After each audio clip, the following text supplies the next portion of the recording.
Yo, can I be heard now? Holy shit. What's going on? I don't stream, and all my settings just die. What the heck? What the heck?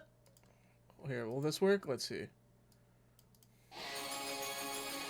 There we go. What the hell? Oh my god.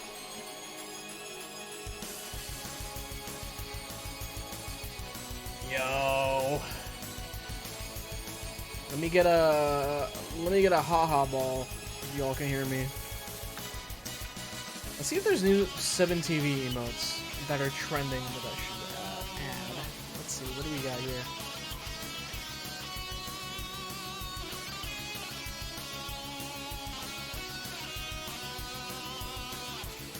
A lot of Honkai Star Rail emotes. Okay, don't care.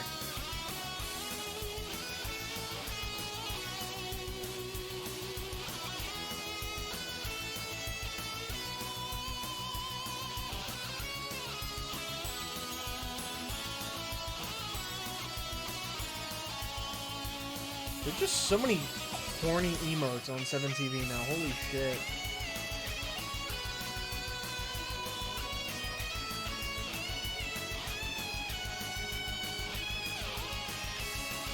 Oh, I should look up Xenoblade. I should see if there's some new Xenoblade emotes.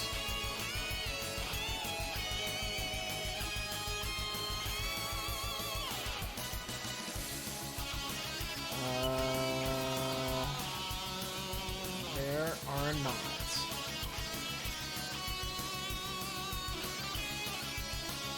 Watched your Future Redeem vlog recently? Pog. We're gonna be talking about pretty much everything tonight. So, has everyone beaten it? Are we all up to date?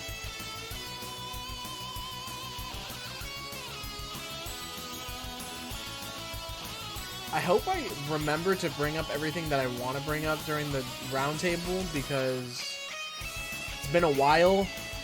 Well, not a while, but a significant amount of time has passed since I beat the DLC, and I hope I don't forget anything.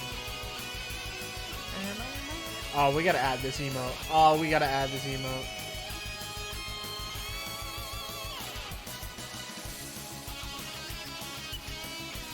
Did it get added? I don't know if it got... Yeah, okay, there we go. That's a good one. I like that one. What method did y'all do to get to level 99? I grinded the 60 boss for a bit, and then I moved up to a level where oh banger, where like it was kind of awkward to level up against the 60 boss, so I leveled down and got a few extra levels, and then I just started fighting the 80 boss with XP boosts, and then I moved on to the 90, and when I got to the 90, I was like turbo leveling. So, dude, the level 99, oh mama, or the level 100, I should say. Holy, my god.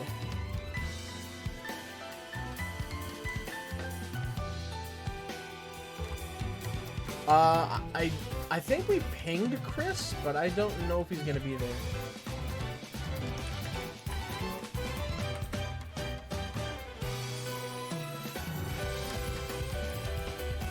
VODs get deleted a certain, I think 30 days or something. There's like a certain time frame where VODs get deleted. Or maybe Vanilla has them archived. I also don't know if I want to stream Tears of the Kingdom. I feel like I should because I'm going to be playing it anyways. So it's like, why not? Well, I don't know. We'll see. Okay, there's like no good emotes on 7TV right now. What the hell? I played a bit of it. Hey, no one tell Nintendo. I played a little bit of Tears of the Kingdom. Very good. Very good. No one tell Nintendo, though. I stopped playing because I didn't want to, like go too far into the game. You know?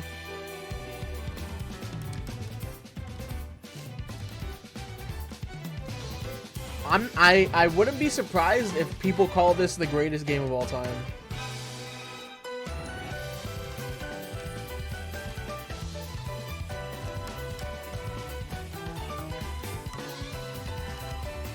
Okay, we got like an hour to kill. We don't start until 9:30 EST. Oh shit, did I tweet it's PST? I did. Oops.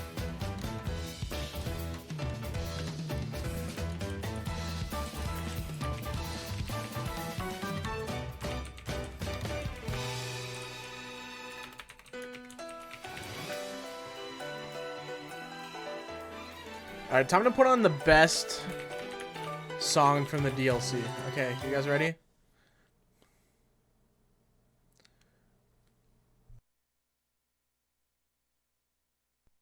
I just had the biggest burp of all time. Holy shit. Alright, here we go.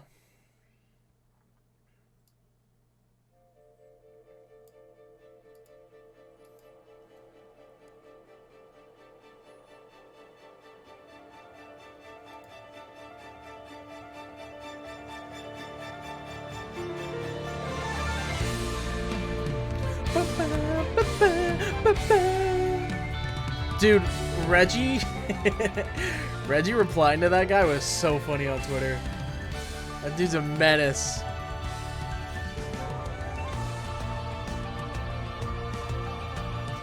Did I see Roger's reaction to the finale? No. Let's go watch it. Let's go watch it. Roger's beats Xenoblade. I cannot stress enough how great I love how his video opened up with this. I am that you guys did not spoil this for me. Because this, I'm really genuinely melting right now. I want to see, like, losing my mind. I really want to see if he cries. Let's see. Lost. That's why.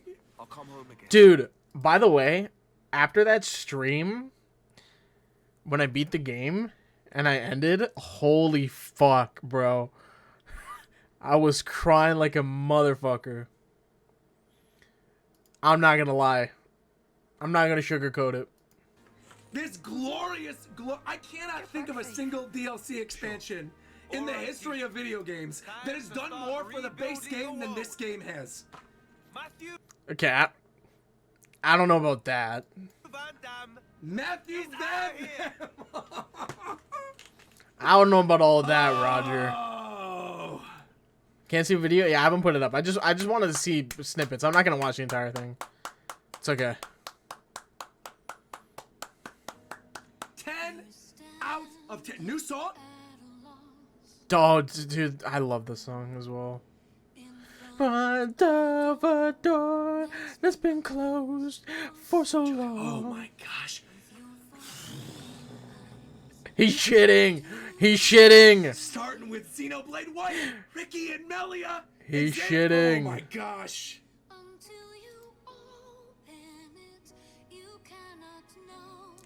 Dude, this song is like actually They cannot do perfect. this to me. Open the credits.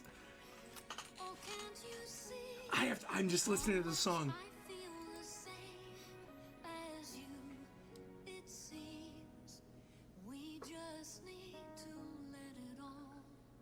And I'm seeing that. I love that they're using the definitive edition versions of the cutscenes too. It's like boom, there's Xenoblade 1, Xenoblade 2, my girl Pyra, Rex, young boy Rex, Malos, Mia. Oh man. Oh. I just love this game's main theme. I think it's my favorite main theme. Recency bias though. Xenoblade 2's is also just like perfect. And Xenoblade 1's also fucking good as well. Jin. Oh, they're showing Laura and everything too. Throwing a little bit of the Torna stuff in there. I'm trying to refrain from like not saying a lot of stuff right now because I want to say it during the roundtable. The Praetor. Okay, let's see how he reacts to the ending. Here we go. we go. This dude doesn't recognize the fucking shot of Jupiter. Man, oh man. Not a real fan.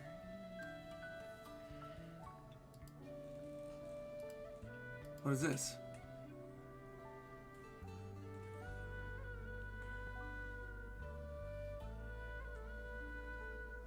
Oh, it's the it's the two separate worlds. Oh, okay.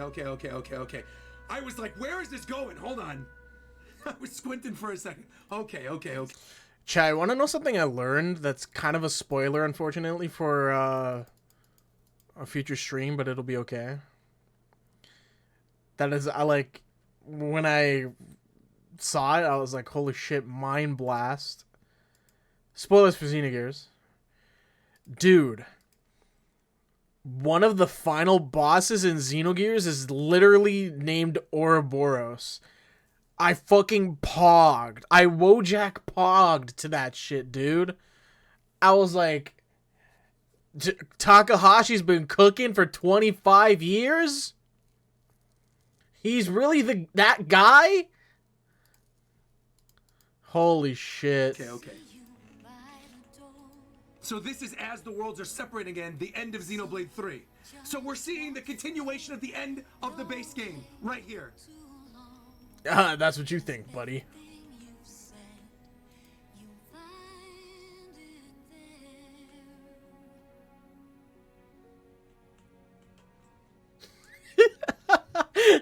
His face. So they came together.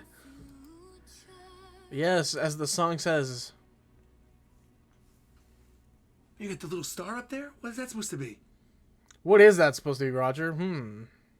What is that? Is that like one of the capsules from X? Coming down into the new interlinked world? Cosmo. Okay. Wait. Shut up. That's not actually what that is. It is, That's Roger. Cosmos? It is, Roger. That's how we reacted to the radio scene. Okay. Here, let's go here. Cutscene of Xenosaga 3? Radio scene. Here we go. Huh? Matthew! Welcome! I was waiting for you. Well, Barry, don't you think this weather we're having is just perfect? Nael, how come you're... It's such a wonderful place, isn't it? I've always dreamed of this. A place we can live together. A place to call home. And not just for you and me, but for everyone we know. Something I was wondering about for the scene, I'm pausing a lot here. Something I was wondering about the radio scene is this like some location in another Xenoblade game that might be like hidden away somewhere? Every who? But is like... Man, the spaceport. It actually exists, you know what I mean? Wait. I want to hear what the radio's saying, but I'm also trying to hear what they're saying. Earth-like colonization! Oh my god! Holy shit! Wait. Project Exodus! Okay. What? Alright, wash your hands first and then make a line. Because today I've made something extra special. What? Bro, he sounds like fucking... Colony ships? Wait. He sounds like that motherfucker from Star Wars. Wait. There's plenty to go around. Just We're getting Xenosaga connections with Xenoblade connections? With X connections? The project will send a total of 10 million people out into the great beyond. Dude, what? It concerns the Saviorite Human Rights Protection Bill brought to Congress last summer. He didn't see the radio thing. It's crazy because like I didn't pog as much in this section because I never played those games, sadly. I cannot believe we are getting this. It's still cool as fuck though. Nothing to ruin our happiness. Oh, chat. Are there I can't speak English. Is there anything you want us to specifically talk about during the roundtable? Just like this. Because I can like write it down on like a note and make sure we don't forget about it. By him. Because I feel like it's going to be very unstructured, but there is a lot of stuff I want to talk about. He gave us This scene was also just really awkward initially because you want to pay attention to the main character's dialogue, but there's also that radio in the back that's just like, you can't ignore it, right? I'm sorry. I have to pay attention. I have to.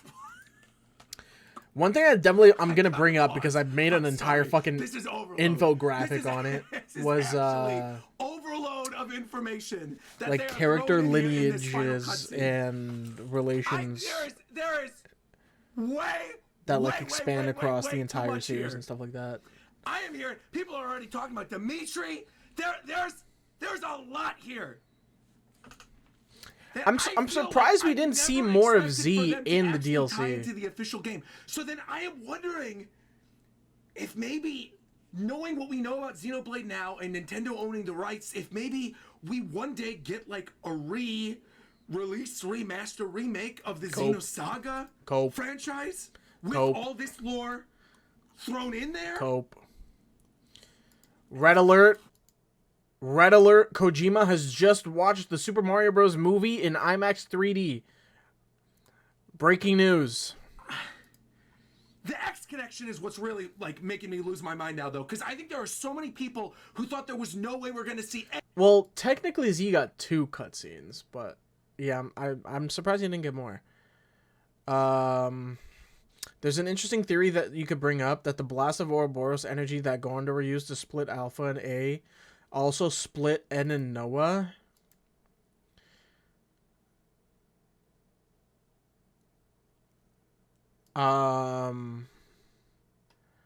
Did the blast of Gondor split Alpha and A? I don't think that's right.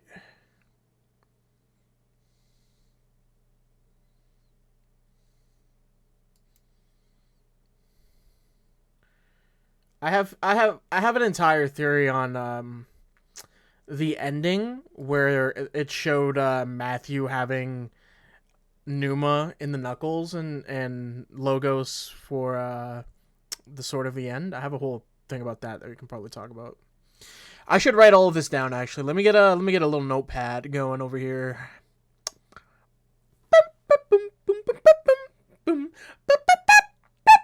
I can't do that song. All right, let's see. Notepad. Let's talk about. We are going to talk about Xenoblade lineage history post future redeemed. Let's talk about Matthew and N possessing Numa and Logos. There's 2 ways you can spin it. There's 2 ways you can spin it with N and Matthew, I feel like. But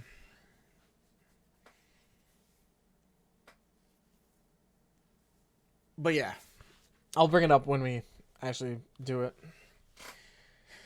it. Do you have anything that you would have wanted? Dude, Chris, not to put you on blast, but I'm so tired of people saying would have instead of would have. Like, please. I don't know why it annoys me so much. Anyways, do you have anything that you would have wanted to be clarified that didn't happen?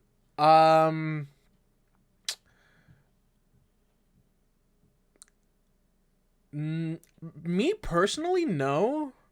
But I know some, not even some, a lot of people were disappointed that there still was a lot of loose ends after the DLC. Because if they're done with Xenoblade, like the Colossus saga, then I don't know why they wouldn't wrap more stuff up. But I personally think it did what it needed to do.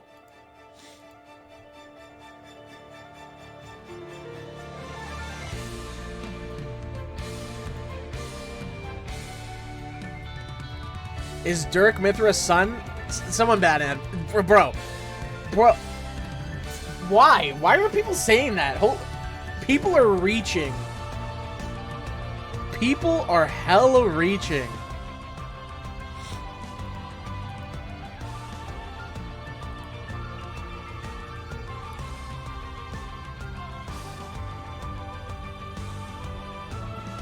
It's such a stupid theory. What else is there to talk about?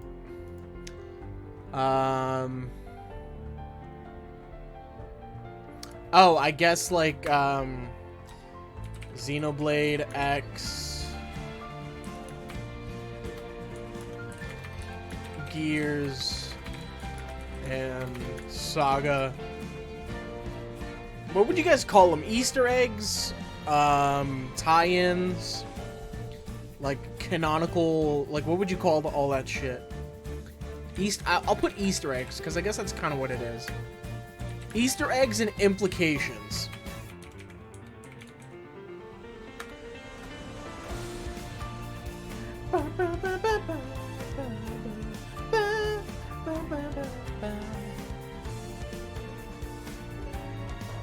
Also, you know what? I guess we could talk about this now as well. Chat, some of you probably know, as I brought it up in the Discord, but your boy is moving, and that's why the streams have been infrequent. Hopefully by the end of next week, it should be okay. Because it's only because I'm having to vacate my house for like a big majority of the day for people to come in and look at the house. Because it's not like an open house. It's like people are making appointments and they come at that specific time. And it's actually really fucking annoying. I really don't like moving. Seeing as how I've done it like 10 times in my life already. So yeah, hopefully by the end of next week it should be okay, because I do want to stream a little bit of Tears of the Kingdom. But yeah, that explains why I unfortunately haven't been streaming as much lately, even though I really want to. Like, fucking, I haven't been able to do anything really. Like, I've been wanting to stream Xenogears, but I can't really because I'm like being forced in and out of my house a lot. So what I've been doing is I reinstalled Skyrim, and I've been playing Skyrim with a bunch of mods, and I already have like, how many hours do I have on here already? Hold on, let me check. Let's open up Steam. Let's go to my Steam profile. Steam is already telling me to get a Steam Deck. I need to get one of those soon. I have 42 hours of Skyrim played already, and I started on Monday morning. Holy fuck, that's so bad. Oh my god, that's so bad. I played 42 hours of Skyrim already. What the fuck? What the heck? Yeah, new co-season will start soon. I'm not, I'm not entirely sure where I'm moving yet, but we'll see. I should be knowing soon.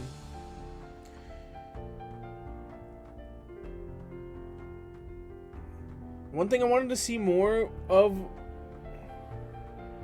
Oh, one thing I wanted was to see more of the beginning of Ionios. Like, what are Melia and Nia doing before Z comes in? Well, I'm pretty sure that's explained. Like, I get, like, wanting to see it, like, in cutscenes and shit, but they explained it in the base game. I think Alpha's final design is based heavily on one of the forms of Deus from Xenogears. Yeah, I saw that too, Techno, on Twitter. So I went to look it up because I don't care. Why is this playing? No, I want more Xenoblade music. I went to look it up. And, I don't know. I'm not entirely sold on it.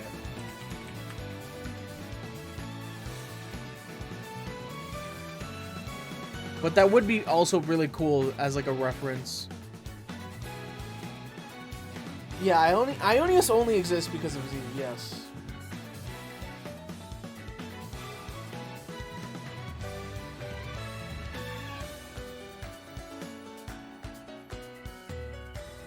There is a lot to keep track of in the Xenoblade universe.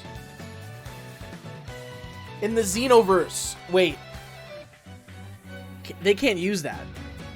Because Dragon Ball did, right? We can't use the word Xenoverse.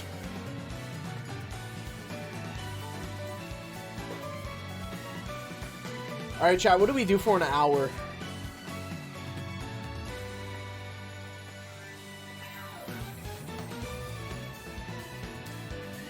How are the Heat doing? Are they playing right now? They're down 1 and it's almost halftime. Okay.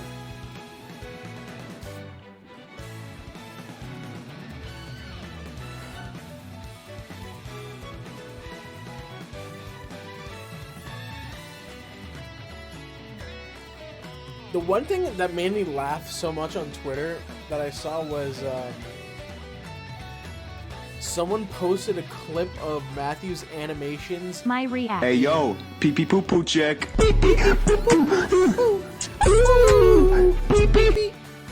Vanilla, thanks for 51 months, man. Appreciate it. Good ass emote.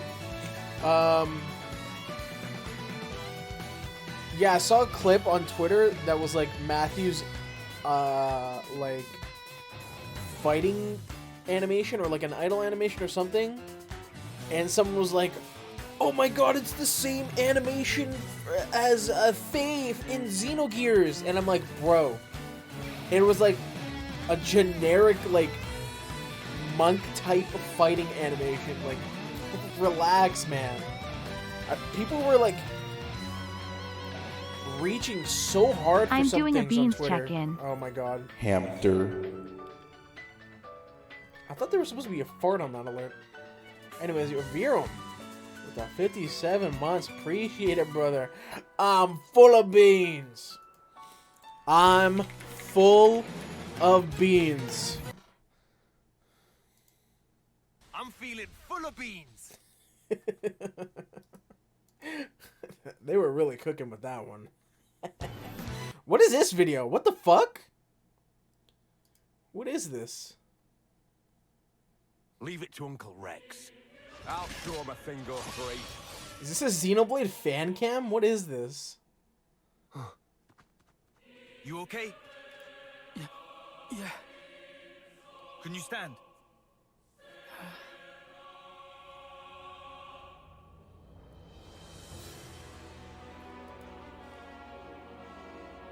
What is this just... Nickel. I'll take the one on the left. Shulk, you take the right. Sure thing. And as for you... Okay, but yo, I don't know why this... This is just the cutscene with Shulk, or when Rex shows up. Imagine if,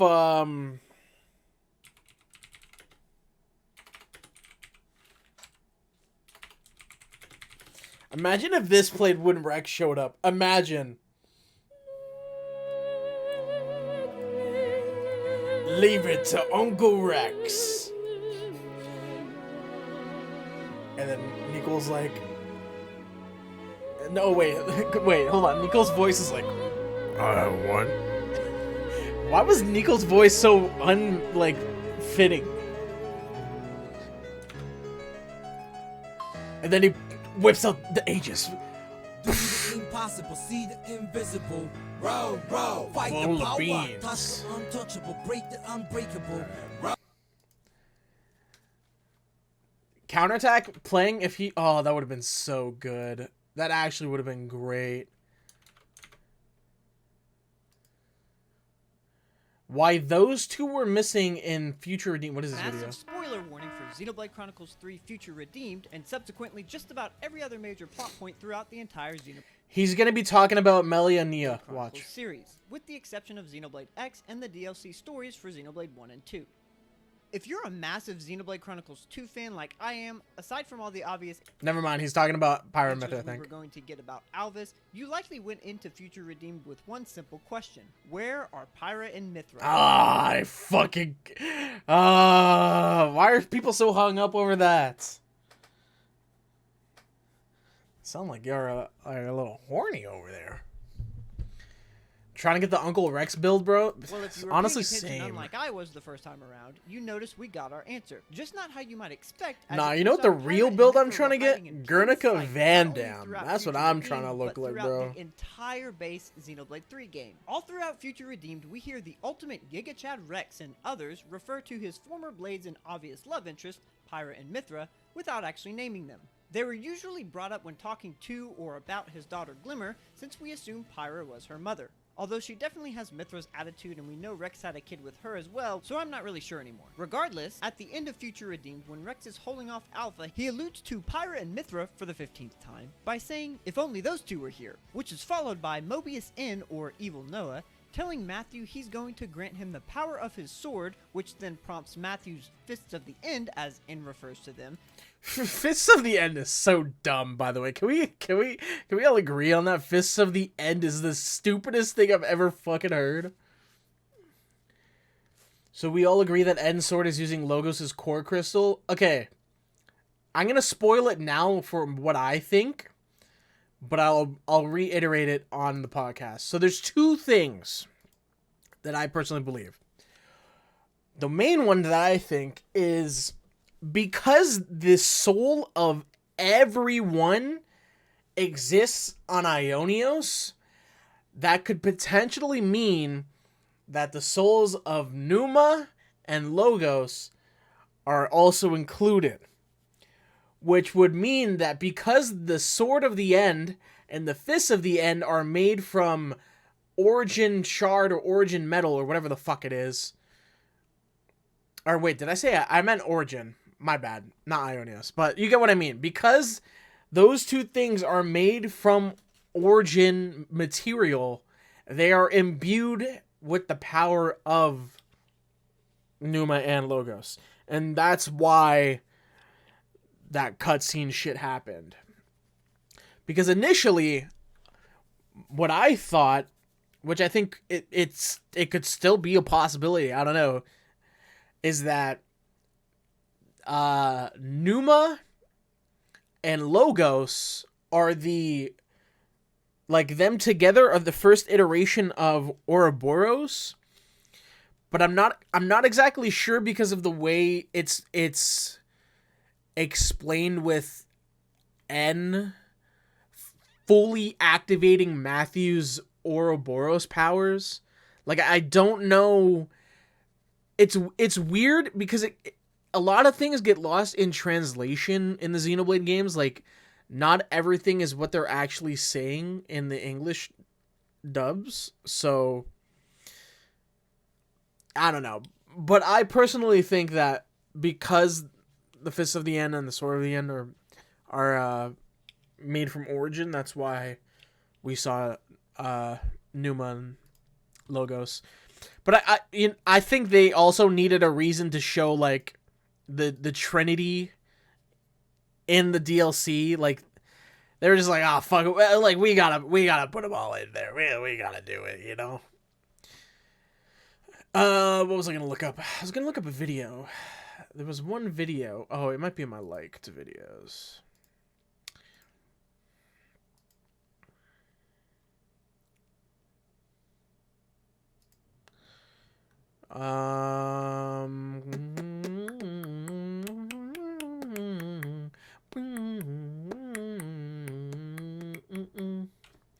It is not here. Maybe it's my favorites. It is not here. This is here, though. If it'll play. If it'll play. We got a #1 victory royale. Yeah, Fortnite, we about to get down. 10 kills on the board right now. Just wiped out Tomato Town. My friend just got downed. I revived him. Now we're heading southbound. Now we're in the Pleasant Park streets. Look at the map. Go to the mark sheet. Take me to your Xbox to play Fortnite today. Dude, what happened to this guy? Has he made any new songs? What happened to that guy? When Rex said, sure wish they were here, I thought Pyra and Mithra were just going to show up. That would have been kind of OD. I feel like if they did that, then they would have to have Fiora show up or like Ryan and Charlotte show up or some shit like that. And I feel like that would have just been too much. Because I feel like Monolith wasn't trying to steal the spotlight for Matthew and A and Niall and what that story had going for it. And I get it, but again, yeah, it would have been nice if at the end, you know, some loose ends were tied up, but yeah.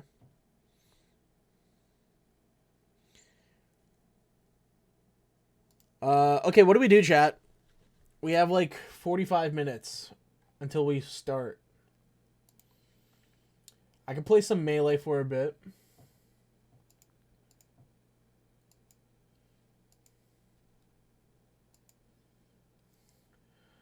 We got a #1 victory royale.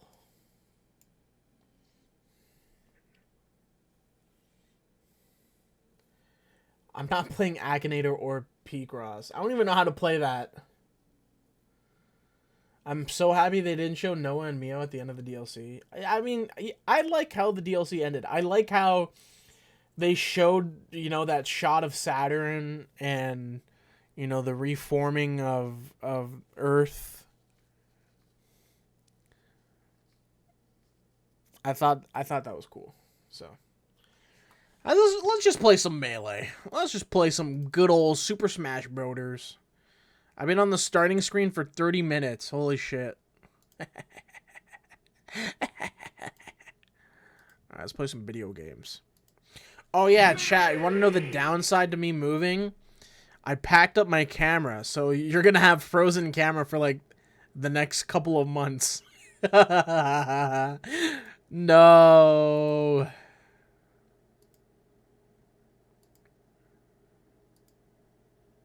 This the window I want? Nope, that's not the window I want. This the window I want? Yeah, that's the one I want. But it freezes when I go full screen. Why? There we go. Look, I changed my name to Skyrim Enjoyer too. Jesus Christ.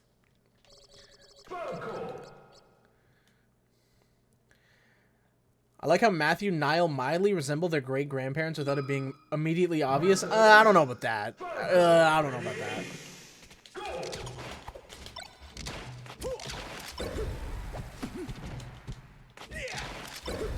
Well, I was barely turning it on because recently I've been having to, like, take it out back and forth a lot. Oh, pause. Because I was out, like, filming and shooting shit, so that's why. If I just had a static camera that I could use that didn't also turn itself off every 30 minutes, that would be pretty pog. Can we get purple? Bro, I'm gonna be real, I'm too lazy to do the fucking meme changing the color of the picture right now.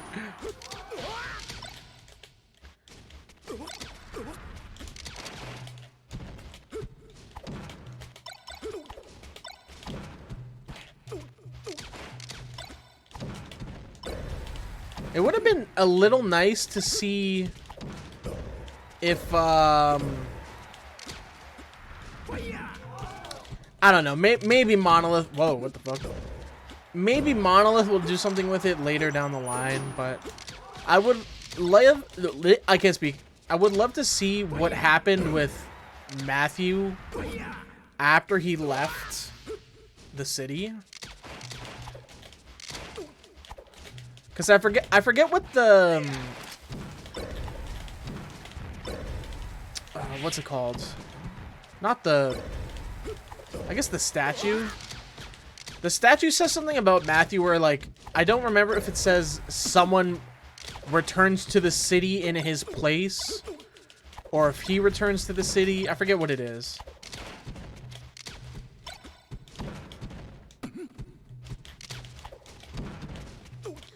I should put on some Xenoblade music. Yo, I should get a Xenoblade skin for Melee. I should get a Rex skin for Marth or something.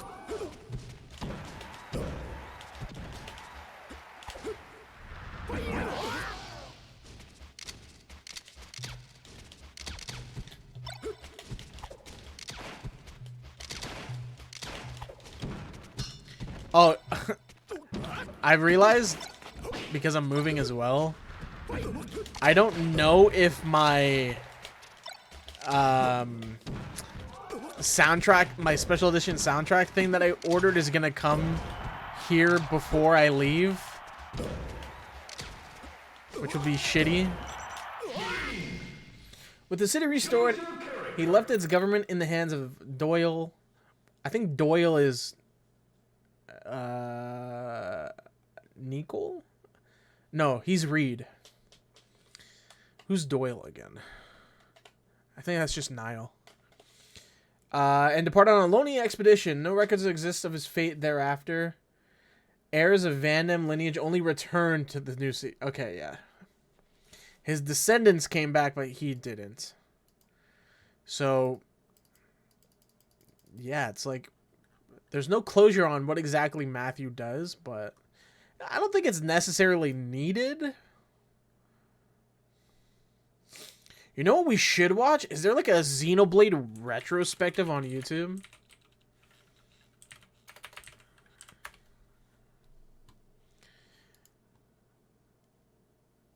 Two and a half hours, obliterating my mental health with Xenoblade Chronicles.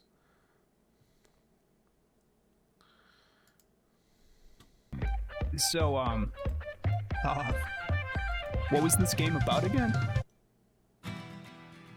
Xenoblade Chronicles, a series of 4 lengthy, girthy video games developed. Alright, we're closing that. We are closing that video.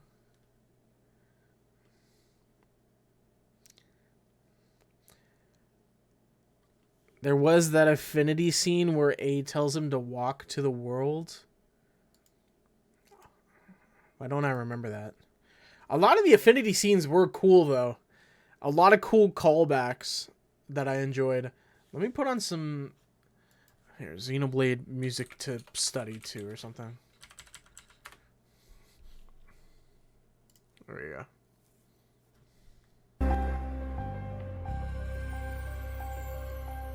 Yo, Sador Marsh, Pog. I don't know if I would study to this song, but Pog. Actually, let me get Xenoblade 3 music to study to. Bass theme. I'm not looking.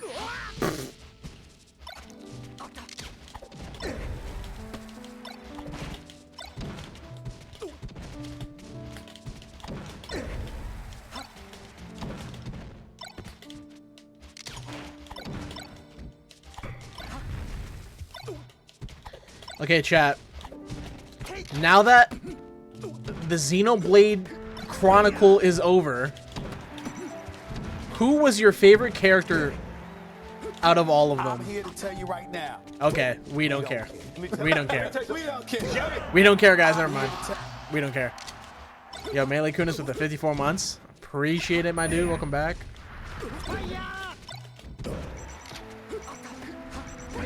Yeah, out of the entire series, who was your favorite Xenoblade character?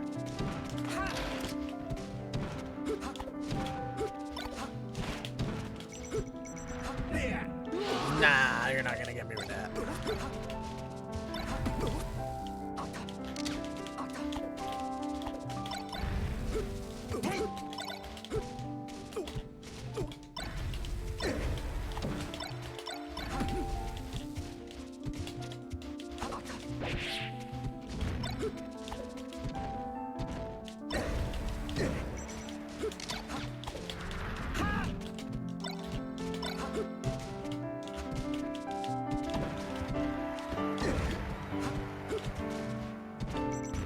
Oh, he got me just as I was stepping down.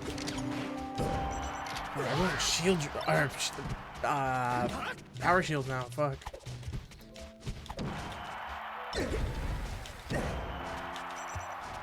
Borealis? Real? I feel like you're trolling. Ain't no way.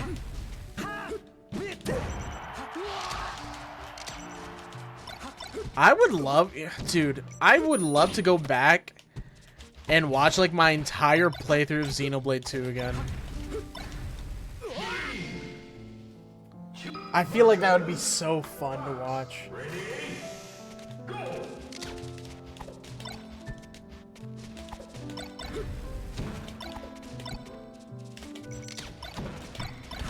You know what's also crazy?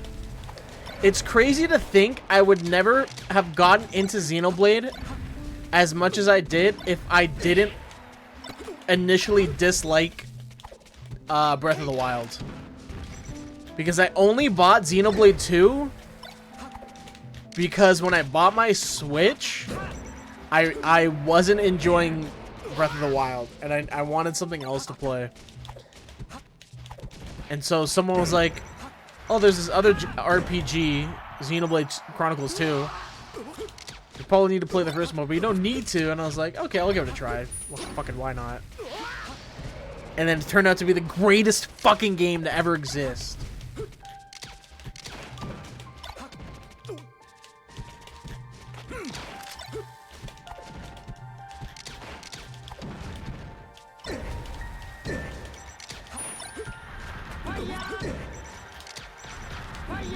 Also, I don't know how you guys feel about it.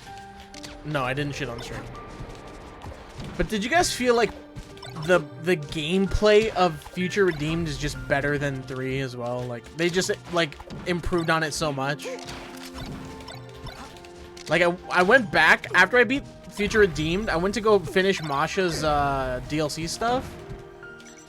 And playing it felt really weird. Like, it just felt way slower. Yeah, now we're 2 days away from Tears of the Kingdom. What a weird coincidence, actually.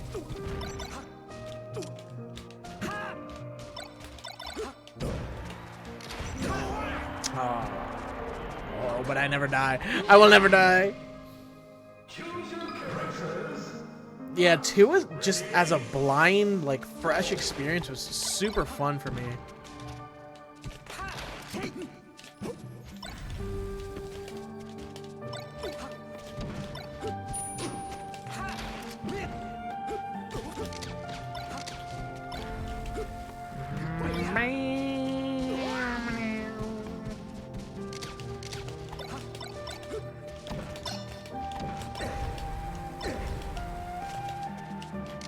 I don't know how long I'm gonna stream after the roundtable because I'm a little sleepy from today. We'll see. Maybe I just go right into Xenogears after the roundtable.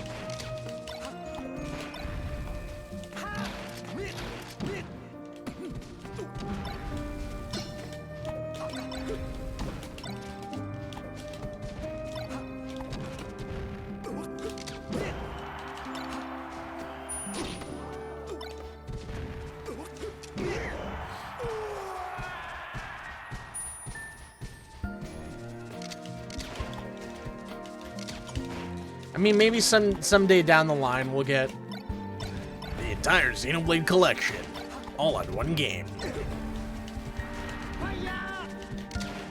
Because there's no way Nintendo disrespects Monolith now after what they've been producing. Like, that shit is fire. Goated game studio. Do you see they increased everyone's, like, payroll after the DLC got released? They're like, everyone's getting a raise. W Monolith.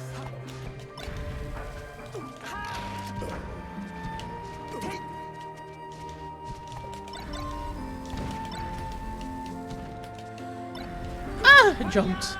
Oh no, I didn't.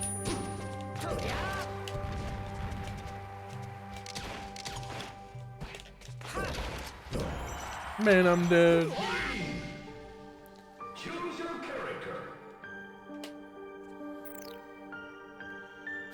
They deserve for dropping Peak on a random Tuesday.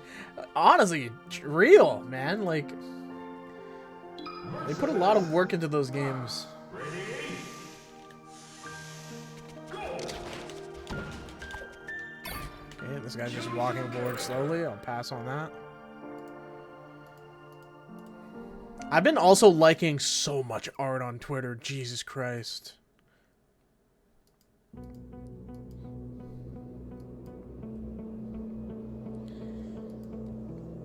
Remember when Torno was revealed and it took like 3 months to come out? Yeah. Remember when Future Redeemed was revealed and they released it 3 months early? Yeah. They released it early and they still had a banger DLC. And on top of that, that DLC has been better than so many AAA releases this year.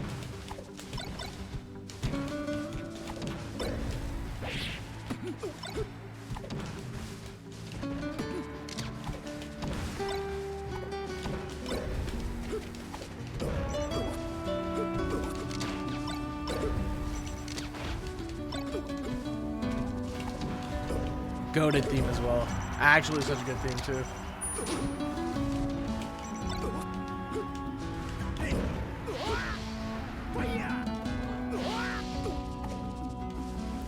Low-key might be top 5 DLC in history. Well, what would be categorized with it? Like, what is its competition as being the best DLC?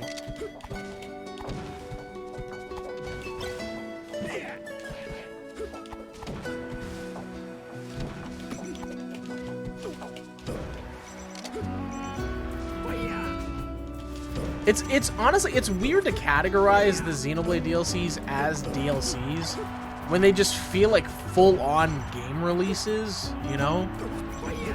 Usually with DLCs you think, oh, okay, a skin pack or like a map pack or fucking, you know, like multiplayer shit, you know?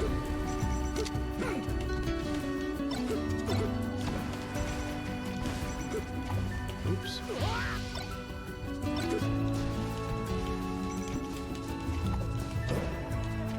I still haven't even beaten Bowser's Fury. I don't know if I will. I wasn't super into it. Yeah, expansion's a way better word.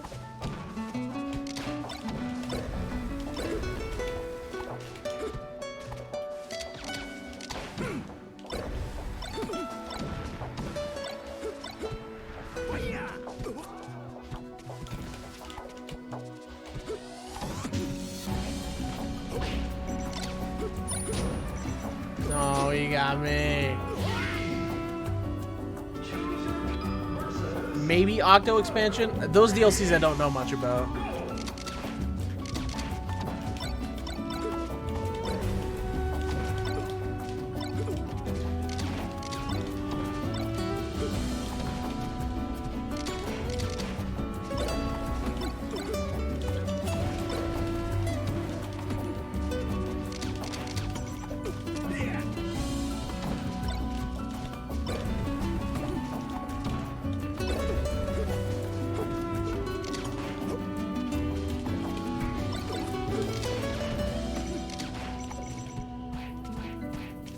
I keep thinking about the fucking, that guy that makes the Pyra and Mitra swords. I want those so bad, bro.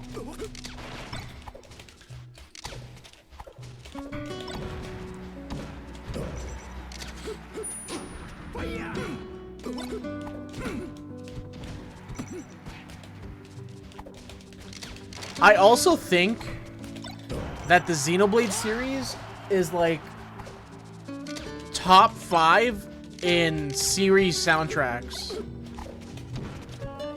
Even top 3, honestly.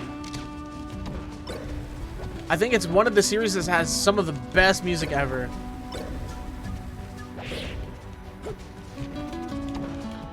I would put it next to, you know what?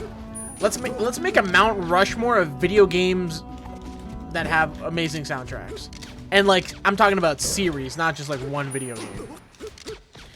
I would put Xenoblade up there. I would put Final Fantasy up there. I would put Halo up there. And I'll put Pokemon up there.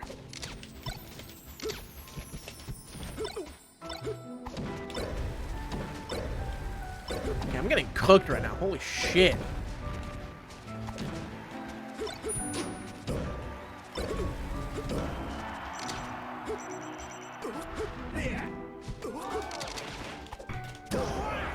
He raw forward smash? What the fuck? Fire Emblem's a good argument. I wouldn't be shocked in someone saying Fire Emblem. Fire Emblem has some great music.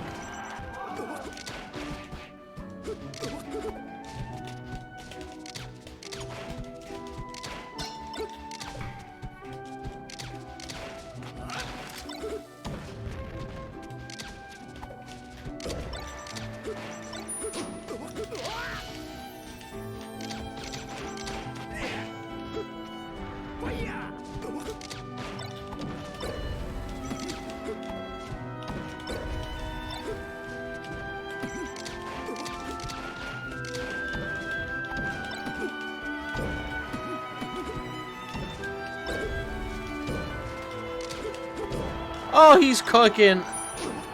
But will he make this comeback?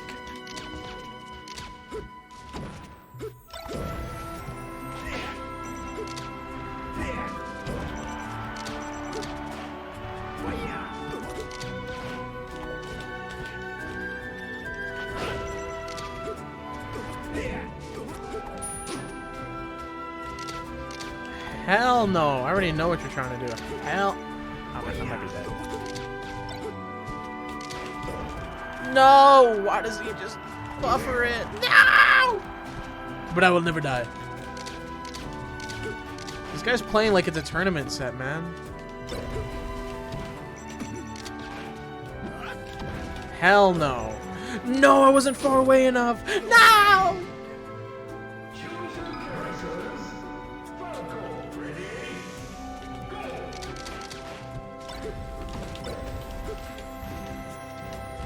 Oh, he keeps get up attacking.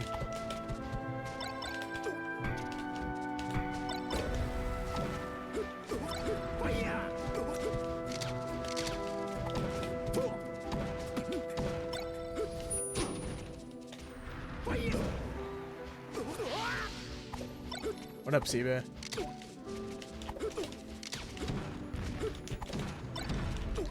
I don't know what it is with Xenoblade, but just the tone of the music itself. It just hits different. I don't know what it is. It's good, bro.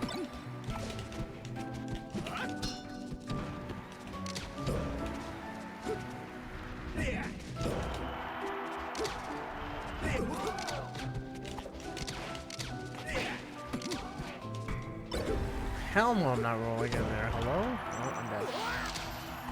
Am I gonna stream Street Fighter 6 open beta? When is it? Is it this weekend? If it's this weekend, I don't know if I'm gonna be able to. I might not even be able to play it.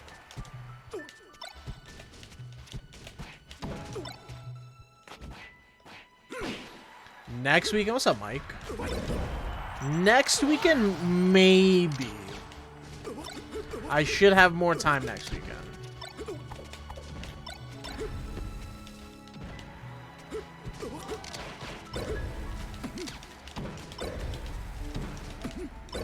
Oh, he's cooking. Oh, I missed that. Oh my god, I choked that. Okay, now he's double shining on shield. Okay. I see you, buddy. I'm going down.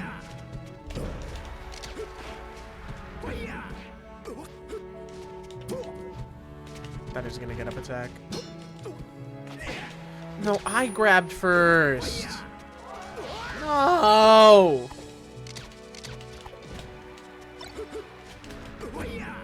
Wait, isn't May 19th when Cassette Beast goes live on console? Looks like I won't be playing Street Fighter.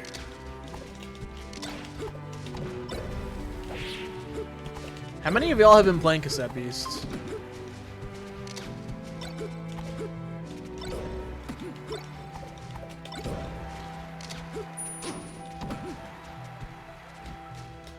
Oh my god, stop shield grabbing. I just want to shine out a shield.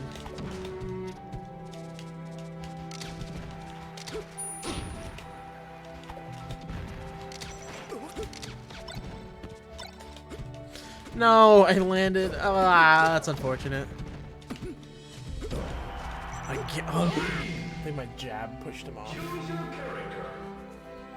I got 9 ads.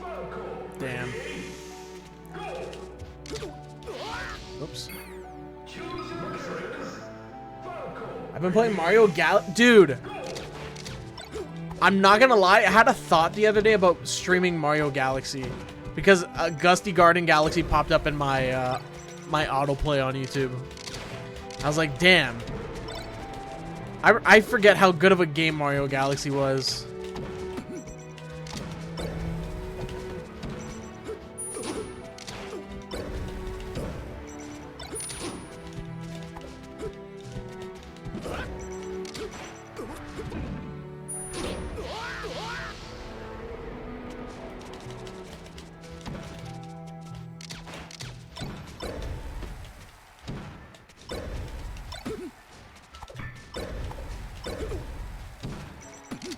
I feel like Mario Galaxy doesn't get enough love. I feel like people overhype 64 and Sunshine too much.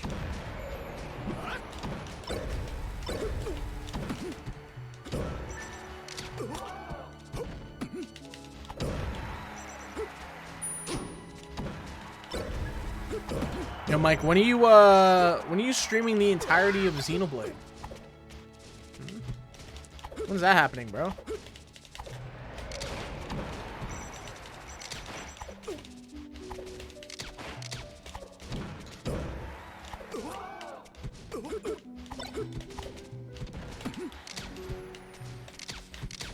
Wait, Mike, I think I told Mike already. Mike, I told you that I replayed a lot of Redfall because I wanted to play as a new character, right? Man, that game is... that is a game. That is a game. I didn't tell you? Oh, well, okay, so from where we stopped playing last time in co-op, I picked a new character in the select screen, and I found out that it doesn't carry over your single player progression, and it's all character based. So I basically had to replay all the content we did in single player just so I could catch up in levels. And man, that game is just it's not good, man. That game is just not that good, man. I really want to like it, but it's just not that good. What's up, Wolf?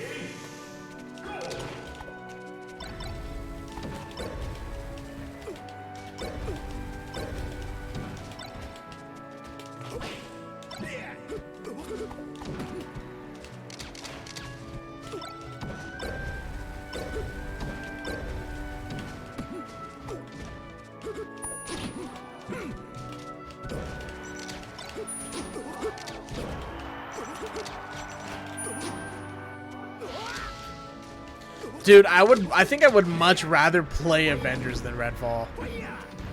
As crazy as that sounds. Speaking of Marvel, who watched Guardians? I haven't watched it yet. How are your guys' opinions on Guardians 3? I still got a lot of shit to watch. I want to watch. There's 3 things I want to watch in movie night. I want to watch Dragon Ball Superhero still in movie night. I still want to watch that Power Rangers Netflix special that came out. And I want to watch the Super Mario movie for a movie night.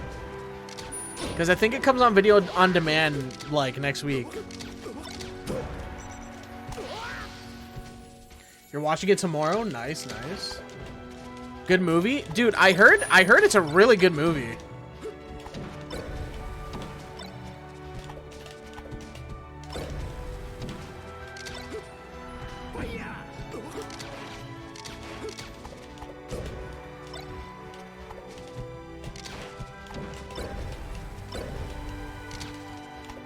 My laser missed there? That's so unfortunate.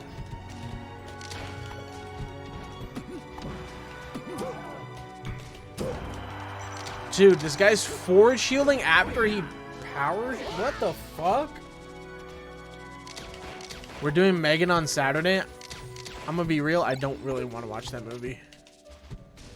I might also be, it depends when you watch the movie. I might not be able to watch it.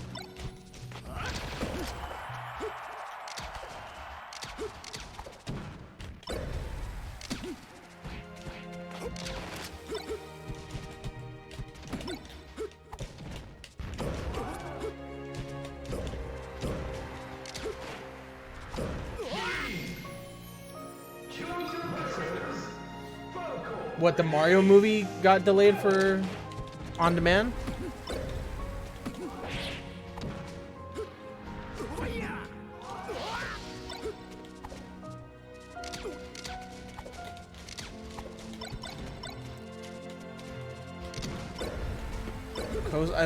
I'm not even like what I legit had to turn on a camera of 3 just to watch some of the scenes.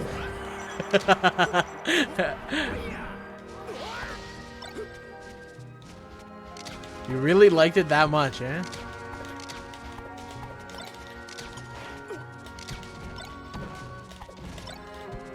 I think I'm down airing too much.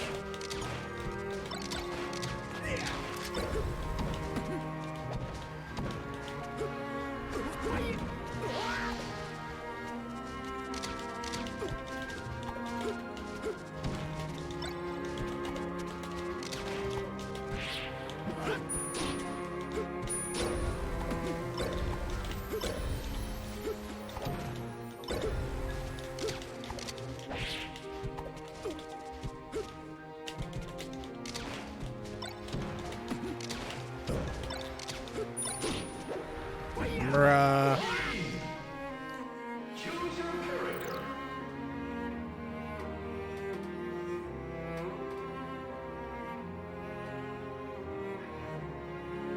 Yeah, I gotta watch a lot of shit still.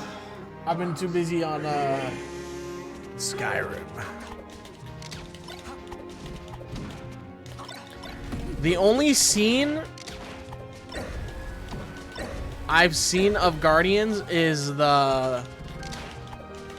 I don't even know if it's a spoiler to say.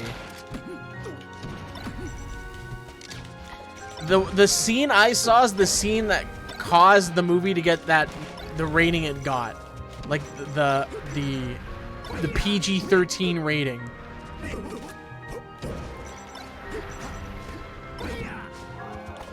That's all I'll say.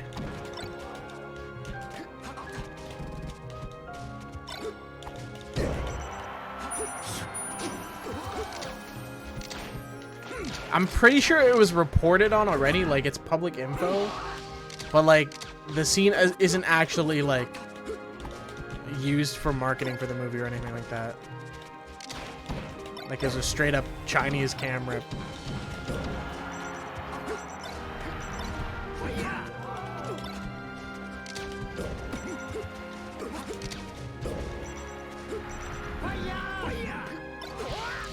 Dude, whatever happened to, remember when you would get the FBI warnings in front of movies about redistributing and copying movies and how it's illegal and shit like that? Whatever happened to that? FBI doesn't care about that shit no more? They say, eh. Go to 123movies.com. We don't give a fuck.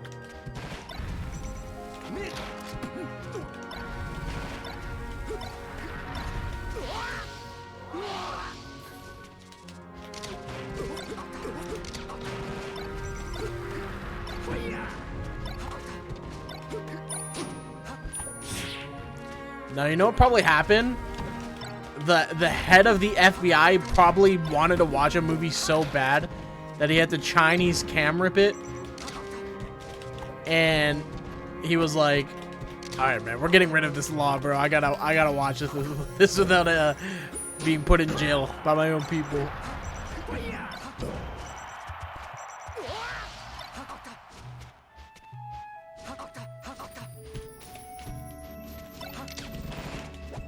No, this is a Xenocast. Xenocast starts in 10 minutes. Banger song, by the way. This gives me Xenoblade 1 vibes.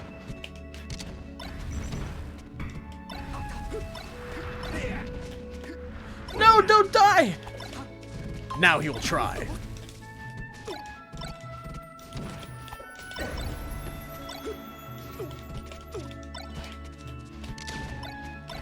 Okay, I got lucky.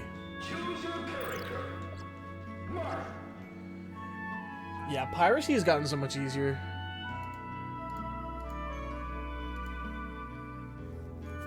Really makes you think some laws should be changed. Like, I don't know, not to name one in particular, I don't know.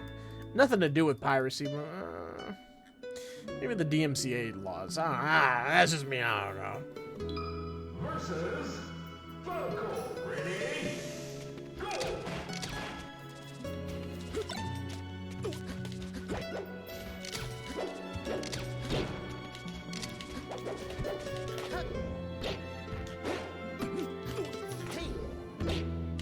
You guys, I'm playing as A. Ah, fuck.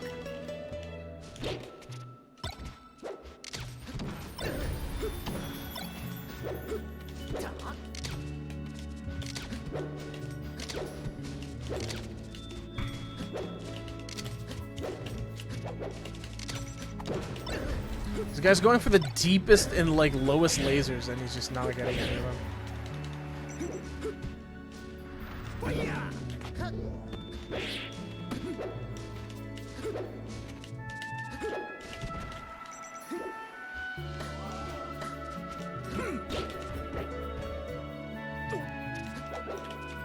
I knew he was gonna roll into me eventually.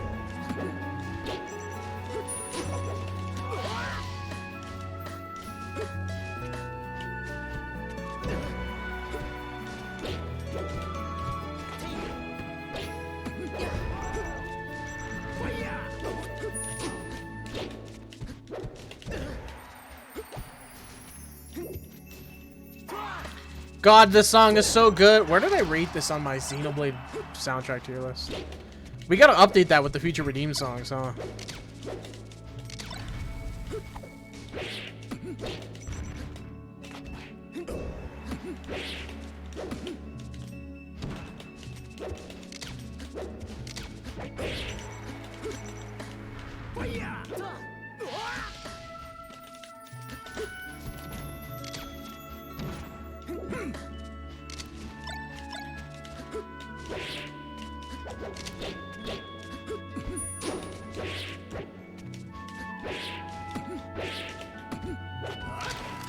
I almost cooked him right there. Fuck. I was actually in the zone. I just forgot I was streaming there for a second.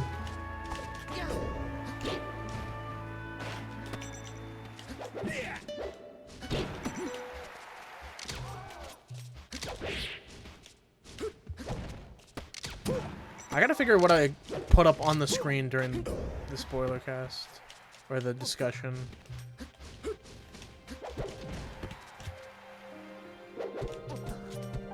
Another goated song.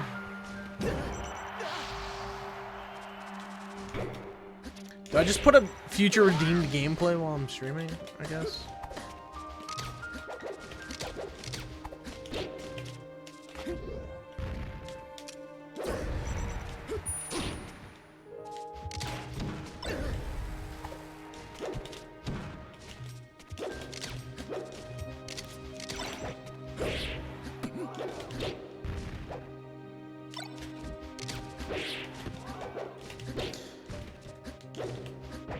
I keep missing.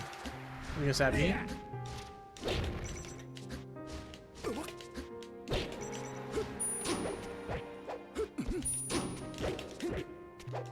Oh, he wasn't at a percent that I wanted him.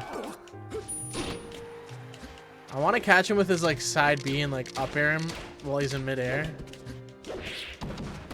And then like side B it.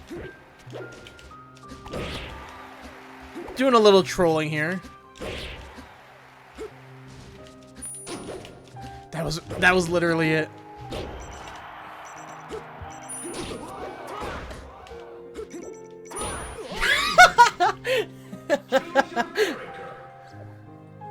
Versus Falco. Ready? Go!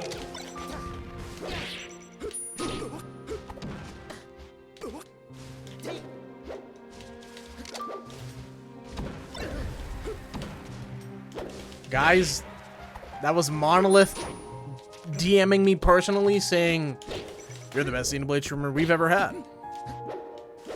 Michelle. I love Xenoblade.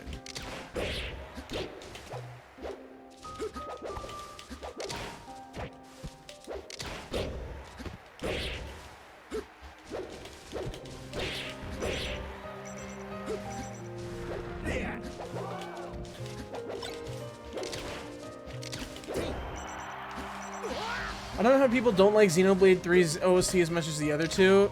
Yeah, I think I think Xenoblade 3 has some of the best songs in the entire series. And you know what game also I think has really good music that I would like rank above 1 and 2 also? Fucking X. X has some amazing music.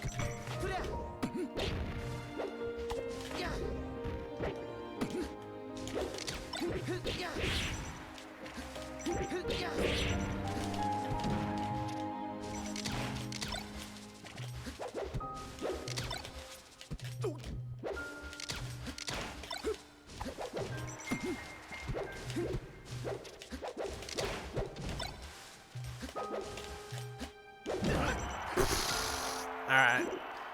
You got me, brother. You got me there. Yeah, X's OST's actually nutty. Like, you gotta put some respect on that soundtrack. I think I'll get to X one day. Whether I stream it or play it on my own, I'll get to that game eventually. That was the dumbest fucking sequence I've ever done.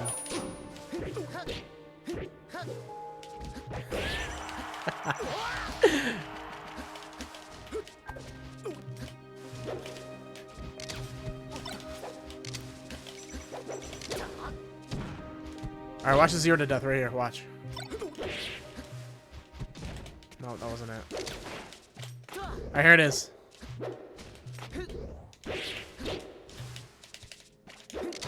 No, you're supposed to roll.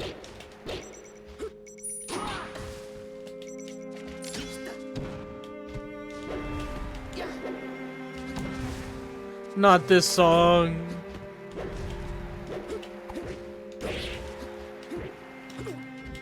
Oh, I didn't land before. Oh, I didn't land before I did that side B, apparently.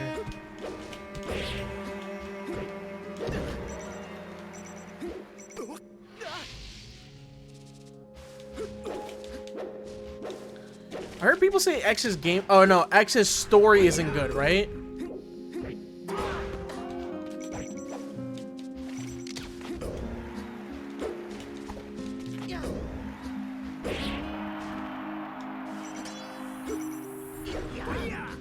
Yeah, I remember people bringing up like one major component of X being really bad. I think it was the story. But Elma, man, shut your.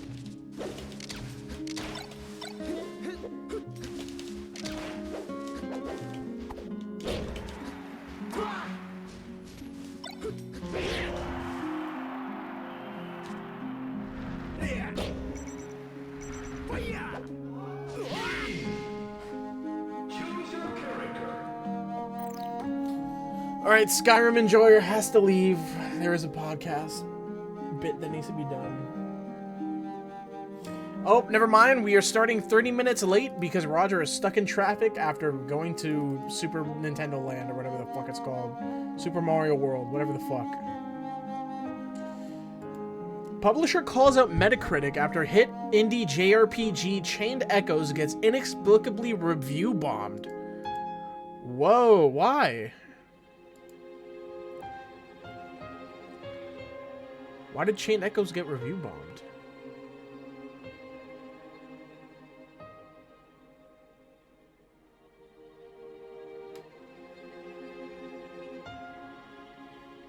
Oh, it's back. Okay, it doesn't matter. This is outdated article.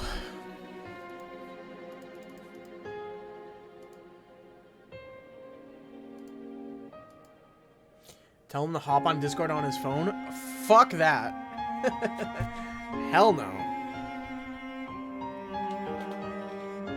Chat, what are some things I should get for my my move that you would want to see on stream?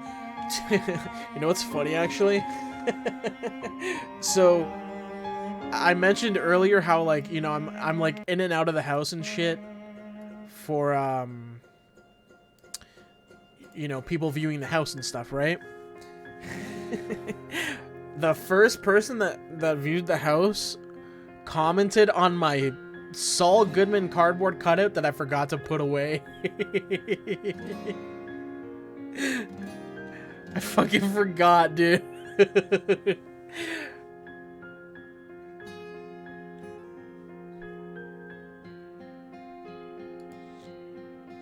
I'm gonna have to probably get some new lights and a new desk and shit. Oh, I don't want to do Martha Dittos. Okay, he taunted. I'm out. Peace. There's like this 2.5 hour Xenoblade. There's like this 2.5 hour Better Call Saul / Breaking Bad video that dropped on YouTube that I saw, that I was watching for a bit, but then I just lost all attention on it.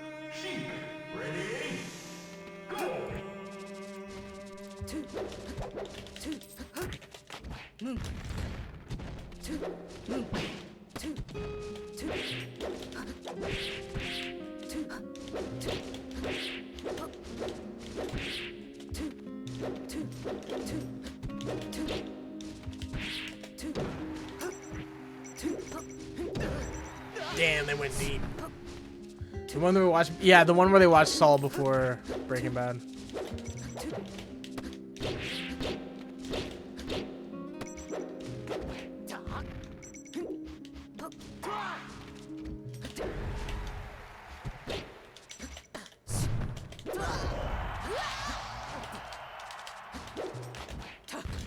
Right as I wave dashed out.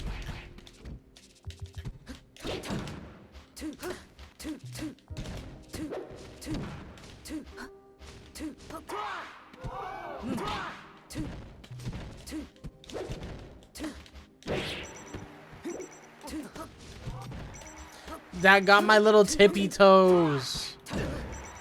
No. Yeah, I was watching it for like 20 minutes until I realized the video is just in this series is one scene where so and so happens, but in the other series it's the same scene but it represents a different so and so, and I'm like, okay, man.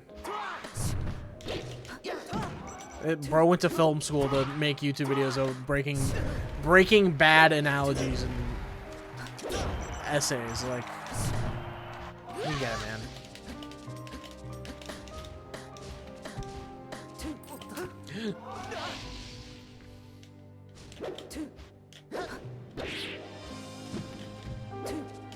Also a goated Xenoblade song.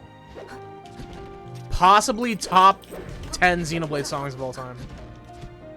Possibly top 10 songs of all time.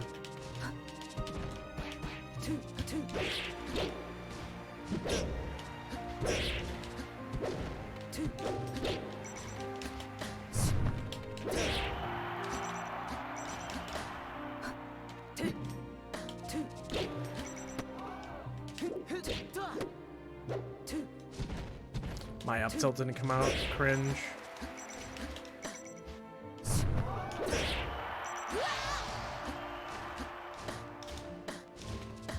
I need a Howard standee. That's actually that's not a bad idea. I should get a Howard standee.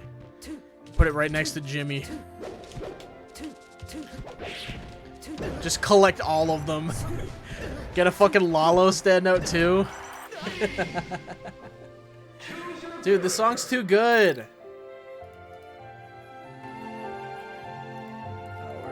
We cried in the club, bros.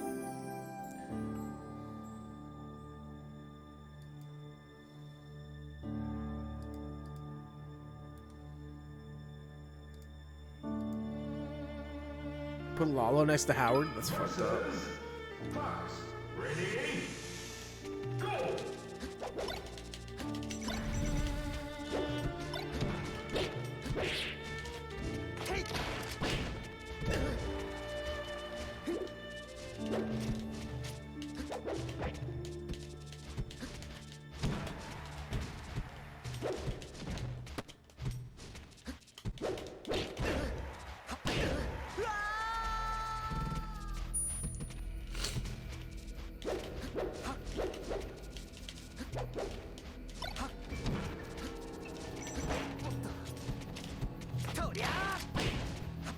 No, I smashed the item and still got hit.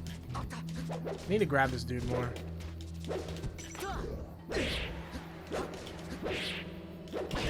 How did that... Okay. Shine? Oh, okay. In? No.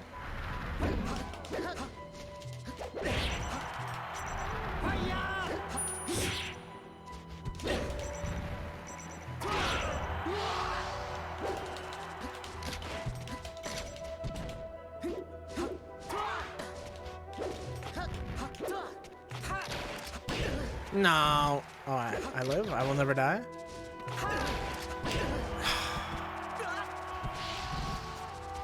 Dude, why is Roger late?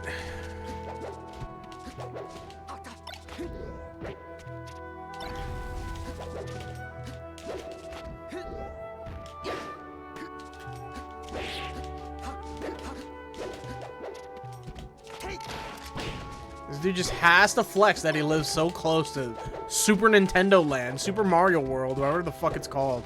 Dude, what is that place even called? Is it Super Mario Land? Super Mario World?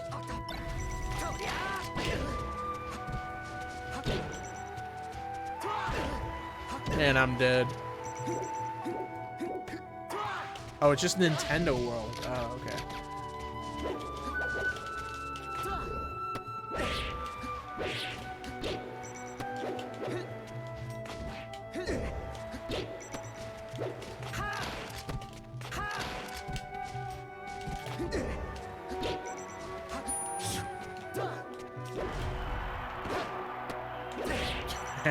Two up smashes into forward smash. Kind of nice like that.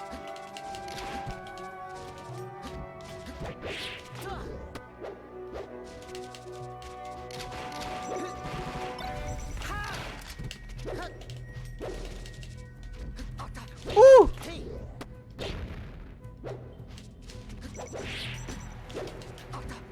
No.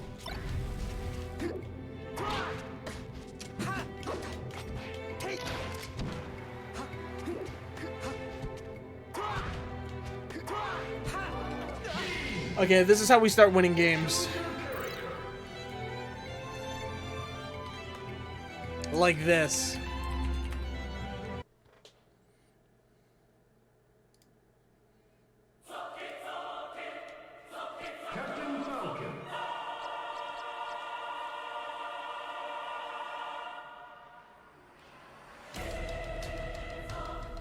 Yeah, Fidel said he was gonna try finishing it by today, but he didn't. So definitely fake fan.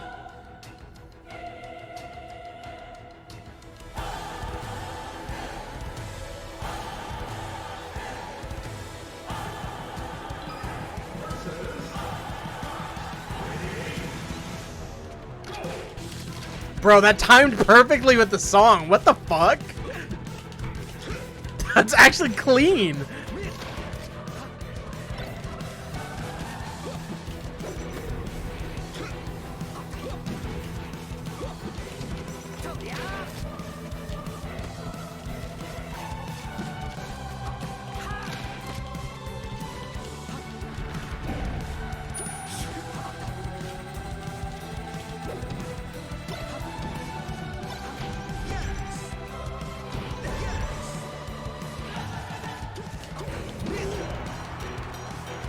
This song plays when you're using a public restroom and you need to shit and you have the entire washroom to yourself.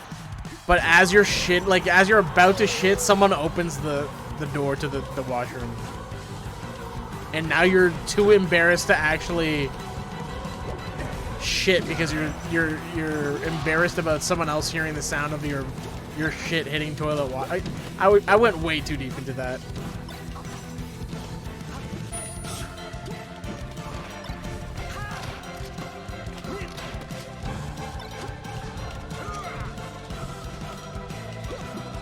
Alright, I got level 3 interlink off of that.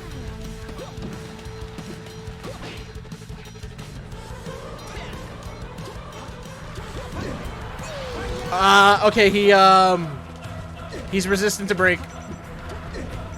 Never mind.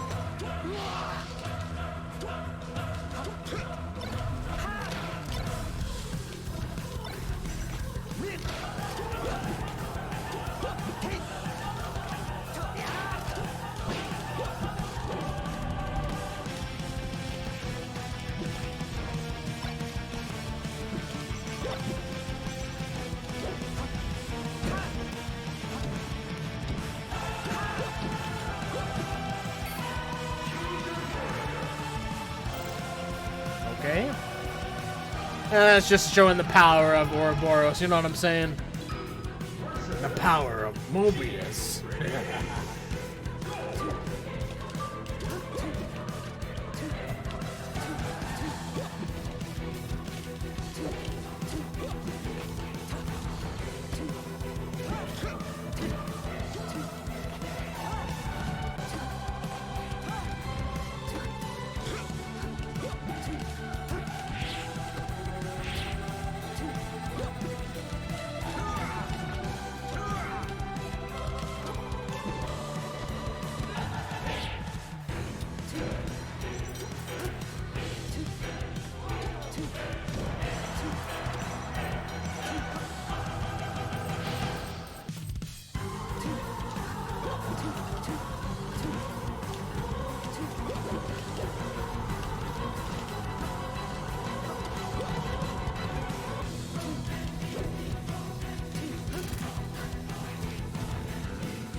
Yo, this is really fun.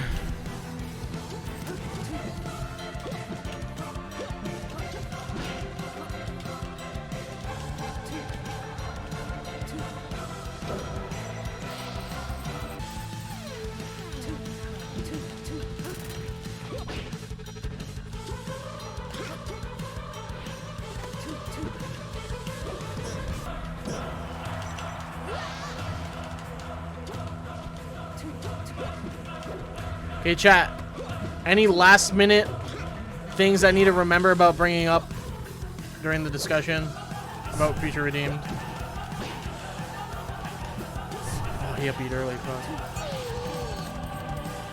Before I forget. Good song, by the way.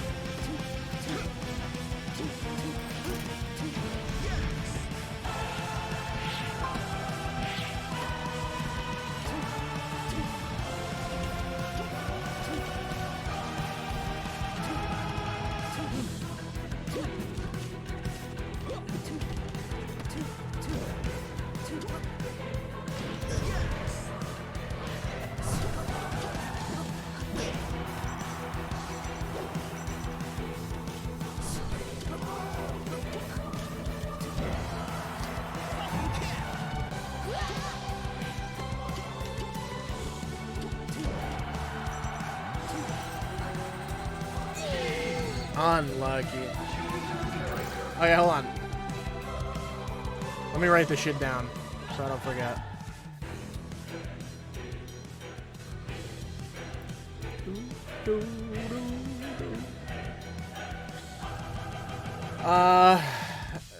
Dirk theory? Sure, I guess. I'll bring it up if it's not brought up. Just want to hear you guys' thoughts on the future of the series. That's a good idea. Future of the series. N recontext. What do you mean by that? Riku Origins? Riku? What was he cooking all this time?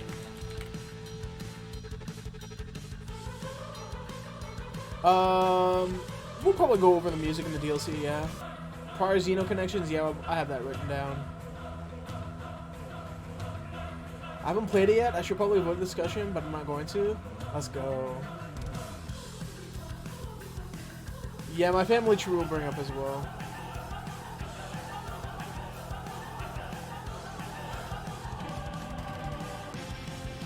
The same way A separated from Alpha is apparently the same way Noah was made. So Noah is the conscience of N.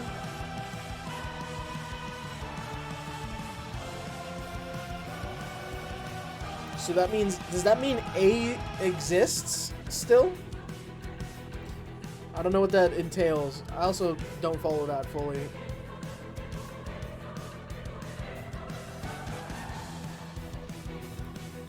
They confirm that old world people don't age. Well, that's because of Ionios and Origin shit.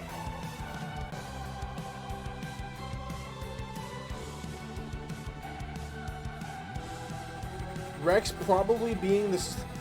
Yeah, Rex is broken. Here, I'll write down double spinning edge. Double spinning edge.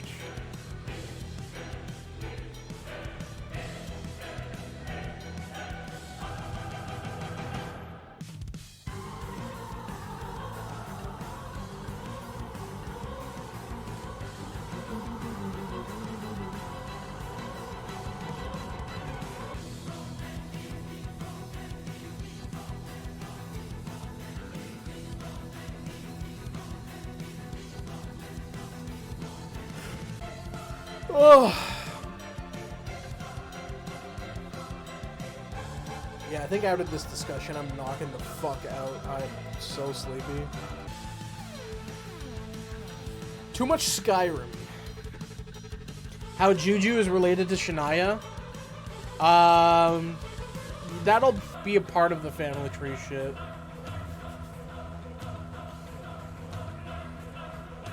I also totally forgot to include Juju and Shania, but I'll bring it up.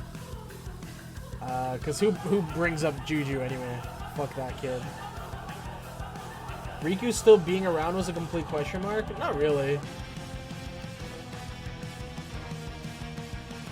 He's definitely ominous in a certain way, but I wouldn't say a complete question mark.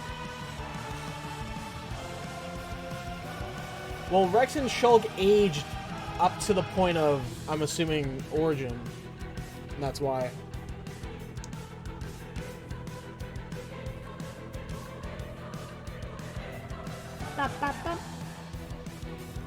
Okay, let me get this out of here.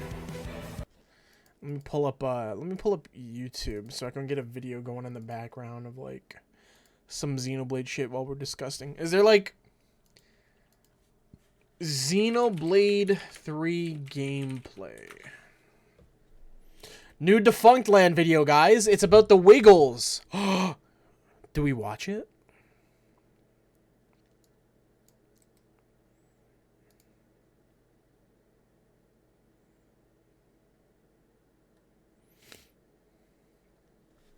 What if I do Future Redeemed gameplay? Does this have commentary?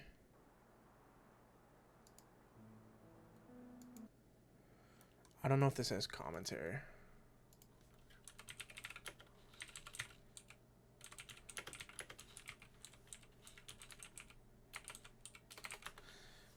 Does...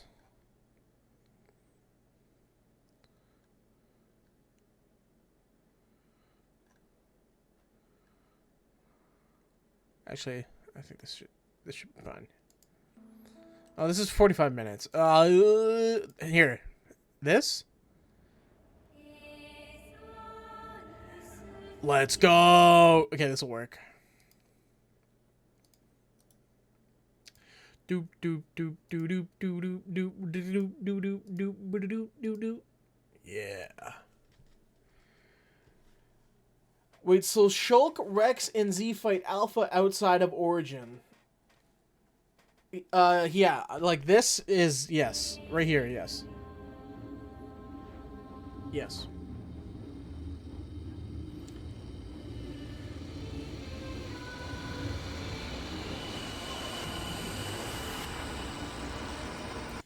Maybe talk about the stuff the lady on... Oh, I totally forgot to put the radio. The radio. Well, I kind of have that here.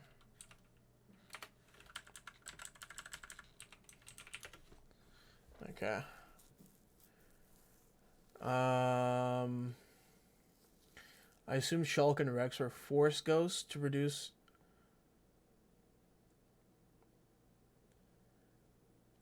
I assumed Shulk and Rex were Force Ghosts produced by their data in Origin? No. Because if we go... Let's see if this has the ending here. Sorry, guys. Spoilers, by the way. Let's see.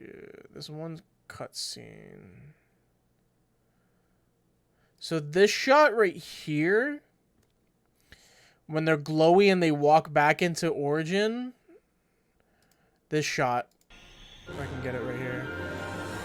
I'm crying in the club. This shot right here is essentially Ontos, Numa, and Logos. I don't know if I should say it by name, but this is basically them going back to the Trinity processor so that it can still be functional. You know what I mean? Like, how do I explain it? Anyways, let's cry a little bit. Oh. They're basically going back to Origins so that it can be powered and people can continue living. And they're not technically dying. They're just, yeah, avatars of Origin. That's a good way to put it, yeah. Talk maybe about how the game is more of a love letter to Xenoblade 1 than anything else. I mean, that's debatable. Are you aware of the intellectual property of the cartridge, including Xenosaga? Bandai Namco. Yes. Let's get this blank white screen off the screen. There we go.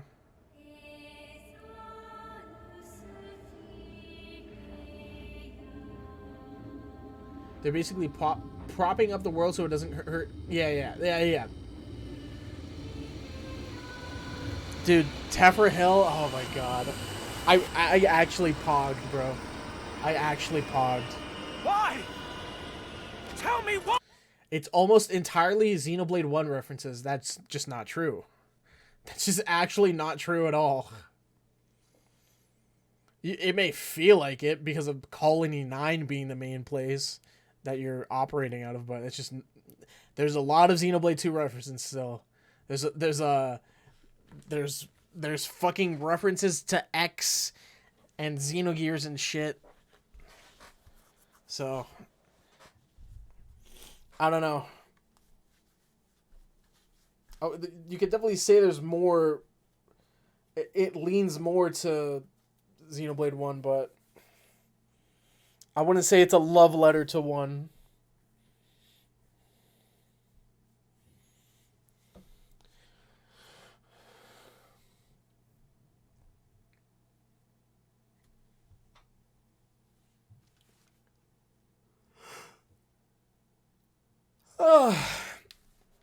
I'm sure everyone else has some notes or points that they're gonna want to bring up as well, so I think we'll be okay there.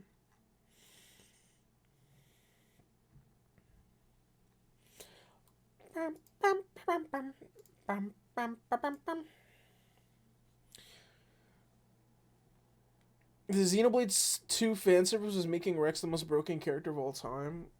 No, the Xenoblade 2 fanservice was having Rex bring up them every 5 minutes and saying, if only those two were here. If only they were here. Talk about how Numa Logos possibly being in the weapons. Yeah, I'm going to bring that up. Talk about how amazing the final boss theme is. I'm going to be real. Why? I'm gonna be real. I don't remember it. Xenoblade, Future Redeemed, Alpha. Oh, let's see. Is this it?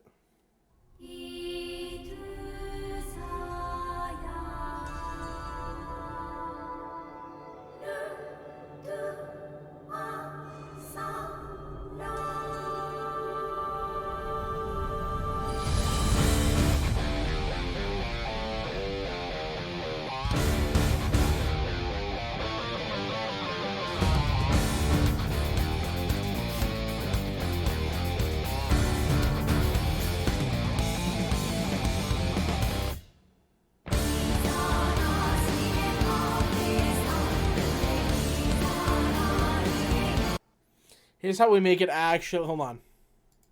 Here's how we make it actually...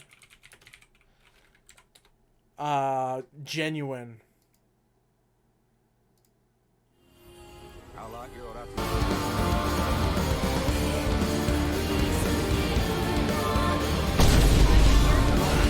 Another.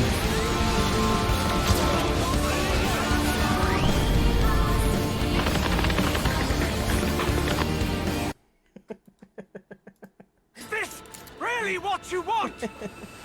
Albus! The goat. The goat. The goat. Drop it, Shulk! The goat. Nothing's gonna get through to him. He's a heartless machine. Yo, is it just me? Or would y'all have loved to have seen Shulk with short hair and redeemed? Like, give him the short hair alternate because they have it here. You know, like, why not give us these as, like, alternate costumes, you know? Like, they're modeled in the game, right? Like, just give this as, like, a challenge mode costume or something. Drop it, Shulk! Nothing's gonna get through to it. You know, like, no Scar Rex. No arm, or I guess both arm Shulk. Both arm Shulk. He's a heartless. I'm not saying take away the long hair. I'm saying why not give us the alternate if it's already in the game.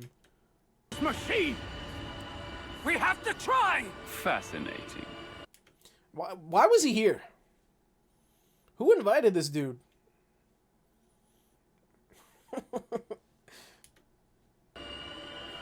Is this how badly you wish to erase us?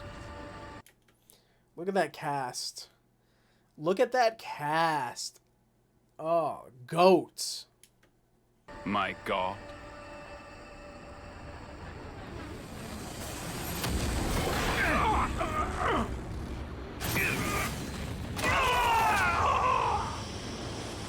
You know what would have been really cool? If Monolith, like, just showed a cutscene of Shulk's arm just ripping off.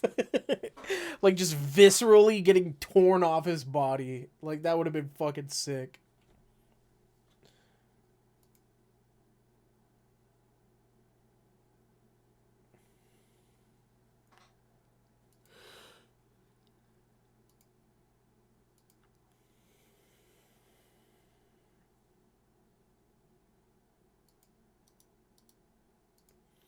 Alright, let's hop in this call, even though Roger's not in here. Hello? Yo. Hello. What's going on? You know, just waiting for Roger. You know how it is. Can never be on time with anything.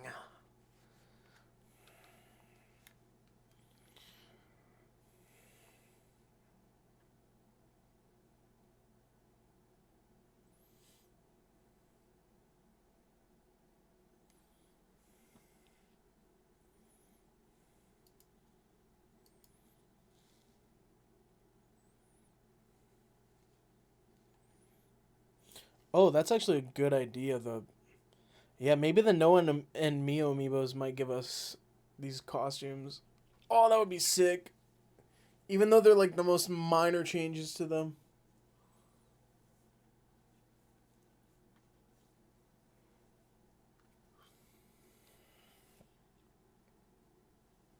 Alright, I'm gonna get some water. Hold on.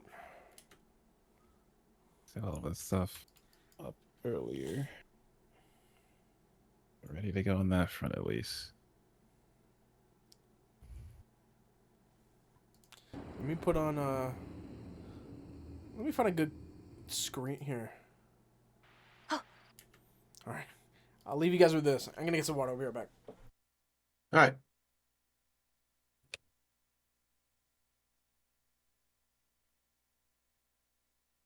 Good sweet, actually.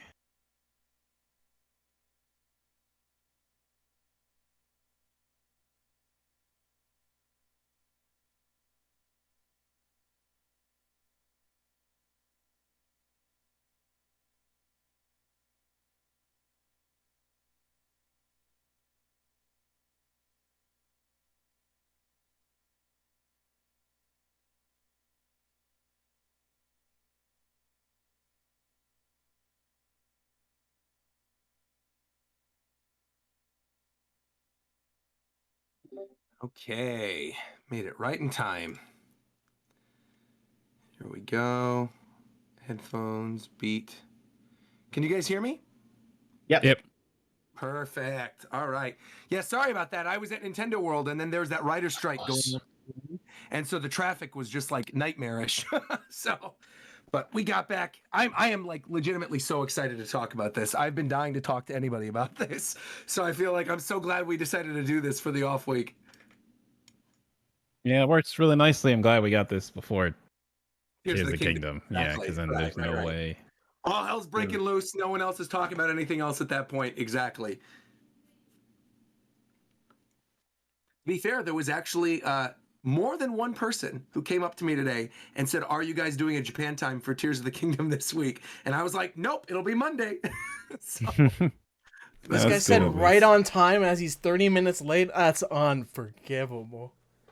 Wait. No, I was talking about the. Oh, never mind. That's okay. That's fine. He says he's on time for his delay. On time for my delay. Unforgivable. Yeah, that's all right. I am excited though. I think this is going to be a good talk. A lot of good stuff to go over. It's too bad Fidel didn't beat it in time. Yeah, I just his ass does not care. No, but he likes Xenoblade, so it's like he loves it. Yeah, and he texted me yesterday. He texted me and then he tried calling me, and it was like 10 p.m. my time. I was like, "What is this?" He goes, "I tried calling you with a stream question," and I was like, "What was it about, Xenoblade?" And he goes, "Yee." And he didn't give me any other information. And I said, "Well, where are you in the game right now?" He said, and then he's like, "I'm at chapter 4." And I said, "Okay, you're close to the end then."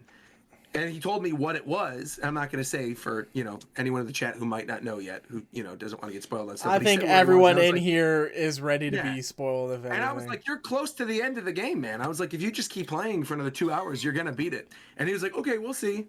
And then I don't know what he was doing. He was simping over Fidel. I mean, not simping over Fidel. Simping over Auro's feet or something. Simping over Fidel. He probably does simp over himself. Who knows? Bro was playing Sonic 4 Episode 2 or whatever the fuck it was instead of playing Peak gameplay. Which is, well, I guess we'll save it. But this really is Peak.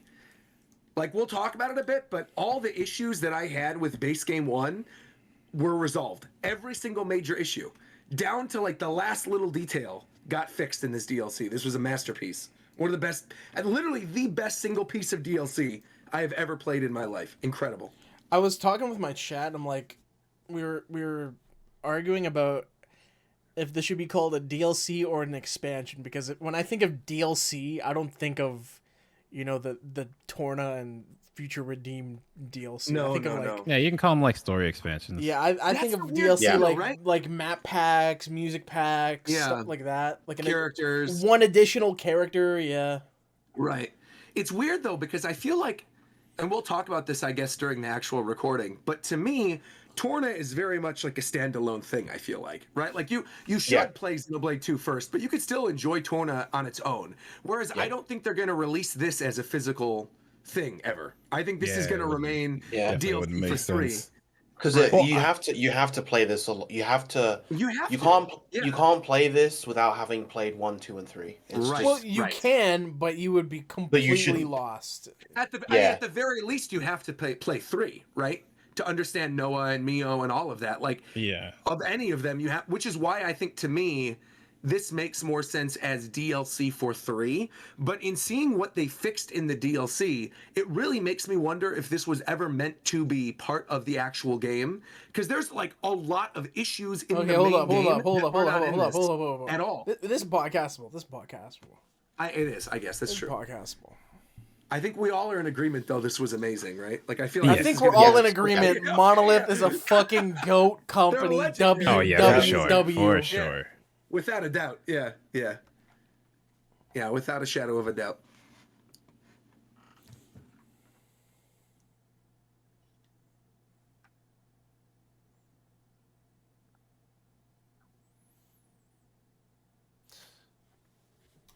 All right, I'm ready to go whenever.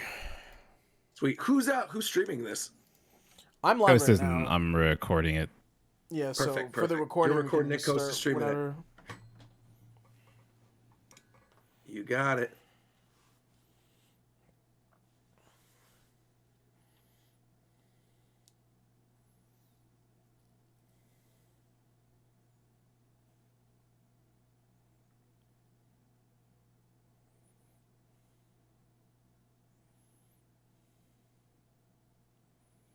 Whoa, did you guys see this about Jamie Foxx? No. Would he get hospitalized? Well, he was hospitalized, and I guess he was like making a recovery, but then they just tweeted out that Jamie Foxx's loved ones are holding out hope, but are preparing for the worst right now because his health is now declining from whatever it was that happened to him. Wow. He's like the number 2 trend in the United States right now. Yeah, I know he like put out a statement the other day or something. Yeah, because I thought like, didn't he have a stroke or something, or like a heart attack? Or that's terrible, man. Jamie Foxx is so talented. Yeah.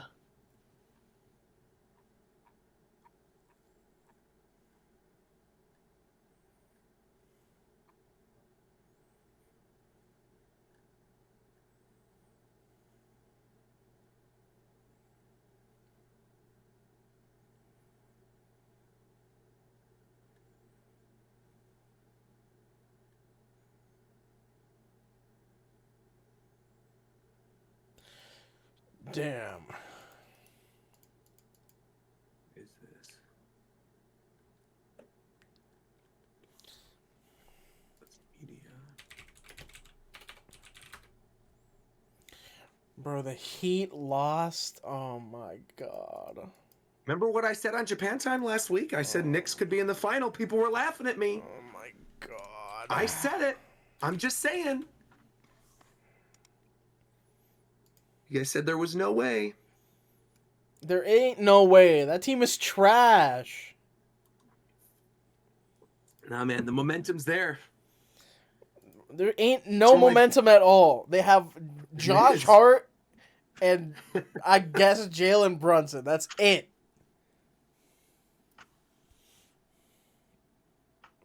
On land, on sea, and on the air. Always bet on Jalen, man. That's what I'm telling you. It's like Kaido. Like, okay. I gotta read the new chapter still. Fuck. Sunday. I will be there. I loved the second to last one was really good. 1082 was excellent. I like any buggy theme chapter. I was reading some stuff on the new Viz app. Yeah, they have a lot of stuff on there. There's like Inuyasha's added to there, Ranma, a whole bunch of stuff that was never available before. Yeah. Because it's included with the Jump subscription, right? Or is it a separate thing? It's a separate one. So do you need to have a Jump subscription and a Viz subscription? Or if you just have a Viz subscription, do you get Jump? No. You need to have 2 different subscriptions, and it's annoying because Jump upped in price and didn't do anything. Yeah, they upped in price and didn't really change anything or add anything. And then there's the Viz app now.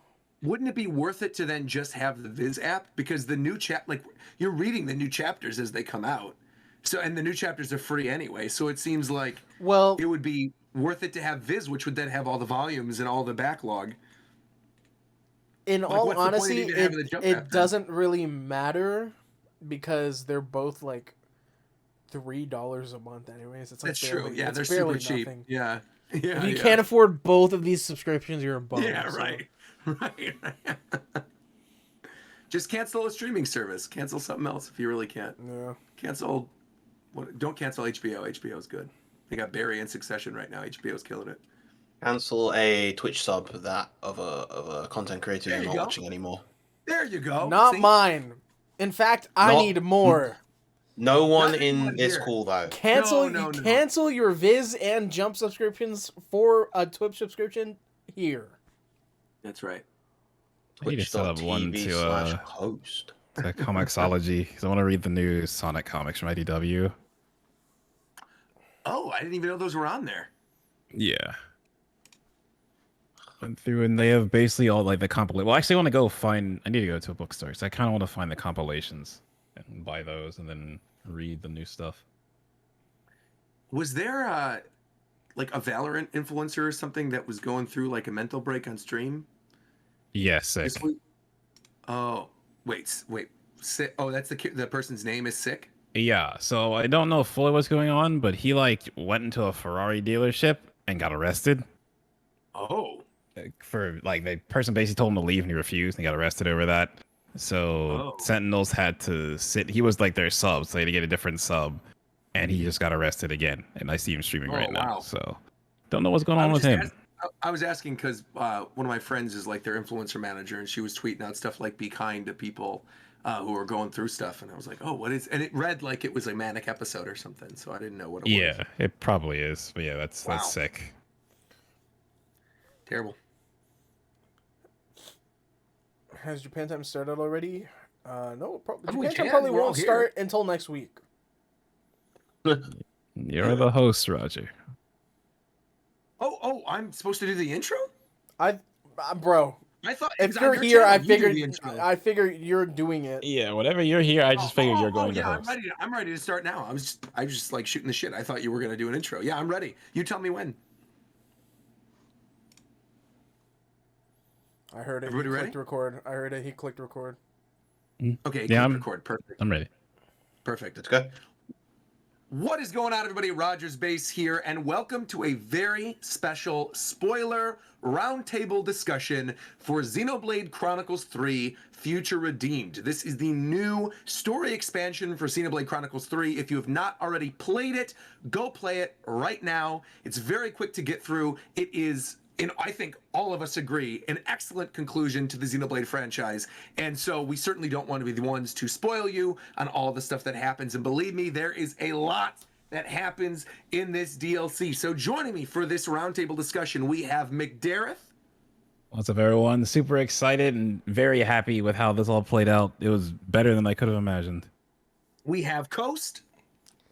You know, I just gotta say this. Monolith, massive dub. You know, let's get a round of applause really quick. Who forget introducing me? Let's give a round of applause to Monolith right there. There we go. And last but not least, of course, we have the one and only greatest commentator of all time, Viram. What is going on, Viram? No, I don't know if I can quite own that claim, but what I can say is I'm feeling full of beans, lads. I'm feeling full of beans. Full of beans. Lovely, lovely. So yeah, I mean, where do you guys want to get started? Because there is a lot of stuff to go over here. I think like maybe general impressions first, how you guys felt about it as you were playing through it, or any highlight moments you want to touch on first. It's like overall, I'm just so impressed with how Monolith takes whatever they work on. Like even from Xenoblade base Xenoblade 2 to Torna, you could see how they realized some things that didn't work and changed how those flowed and how Torna worked. And then from base Xenoblade 3. The Future Redeemed, they did it again. And it's just like, this studio is so good at looking at what they've made and iterating on it. So it makes me super excited whatever they make next, because I think it's going to be crazy. Yeah, how good this game plays. I think is the best Xenoblade experience you can ever get, because not only did it add on and fix elements from Xenoblade 3 itself to make immersion and gameplay just feel smooth, exciting, and fun, but the experience and growth that Monolith has had over the years making all of these games, and the story leading up to all of this and this DLC is just absolutely phenomenal. Like there's no like I can't express like how good of an experience this is to play with all of the things coming out this year. Like I think I saw like a tweet that Future Redeemed is the highest rated non-re-release or HD version of a game this year, which is insane. Especially considering all the stuff that's coming out this year, right? I mean, Yeah, we like already had Dead Space, RE4 remake, RE4, Tears of the Kingdom's coming out this week. But wait. But both of those are re-releases, so they weren't counted against it. Yeah, I know, but but that's what it's being compared to right now, and it's honestly it might be better. Like this is really, really good. I will say, touching on what you were mentioning with the fixes that the game had, right? Like I think I have made it very clear that I was very disappointed with the ending bit of Xenoblade 3. Like, overall, I did enjoy that game, and I think anyone who watched my playthrough knew, like, I still had a really good time with it. I still think Chapter 5 is, like, some of the best of anything that's ever been in a Xenoblade game. I love it. But I feel like by the end of the game, a lot of things in it really started to wane on me, whether that's, like, the repetitive dialogue, whether that is, you know, being kind of underwhelmed by the final villain, not really having that fleshed out. There were just a lot of things that I kind of felt like, man, I expect so much of Monolith, right? As you guys have already said, I feel like they are the best developer that Nintendo has. And I think like they always manage to top themselves. And for me personally, while I loved the story of the core cast in 3, and I was happy to see that grow, I think ultimately like there was a lot left to be desired, even down to the environment music, right? Like I think when you play through Xenoblade 1 and Xenoblade 2, you have these really amazing bombastic themes. Then going into Xenoblade 3, it's a lot more yeah, you know, it seems more atmospheric. It seems more Breath of the Wild-esque. And whereas Future Redeemed goes right back to that classic, like, 1 and 2 feel with the really epic environmental themes, like what you get in the mountains, even what you get in, like, that first area in the woods, I think is just, like, beautiful, beautiful music. And then, of course, that final boss sequence, like, the way it all sort of culminates with that fight. To me, going into base game 3, that type of fight is what I expected for the conclusion of the franchise and for this game that was touted as the culmination of 1 and 2, right? The wrap up of the Klaus saga. And Future Redeemed delivered on all fronts, and I am so unbelievably happy about that. Viram, go ahead. You didn't get a chance to share your thoughts.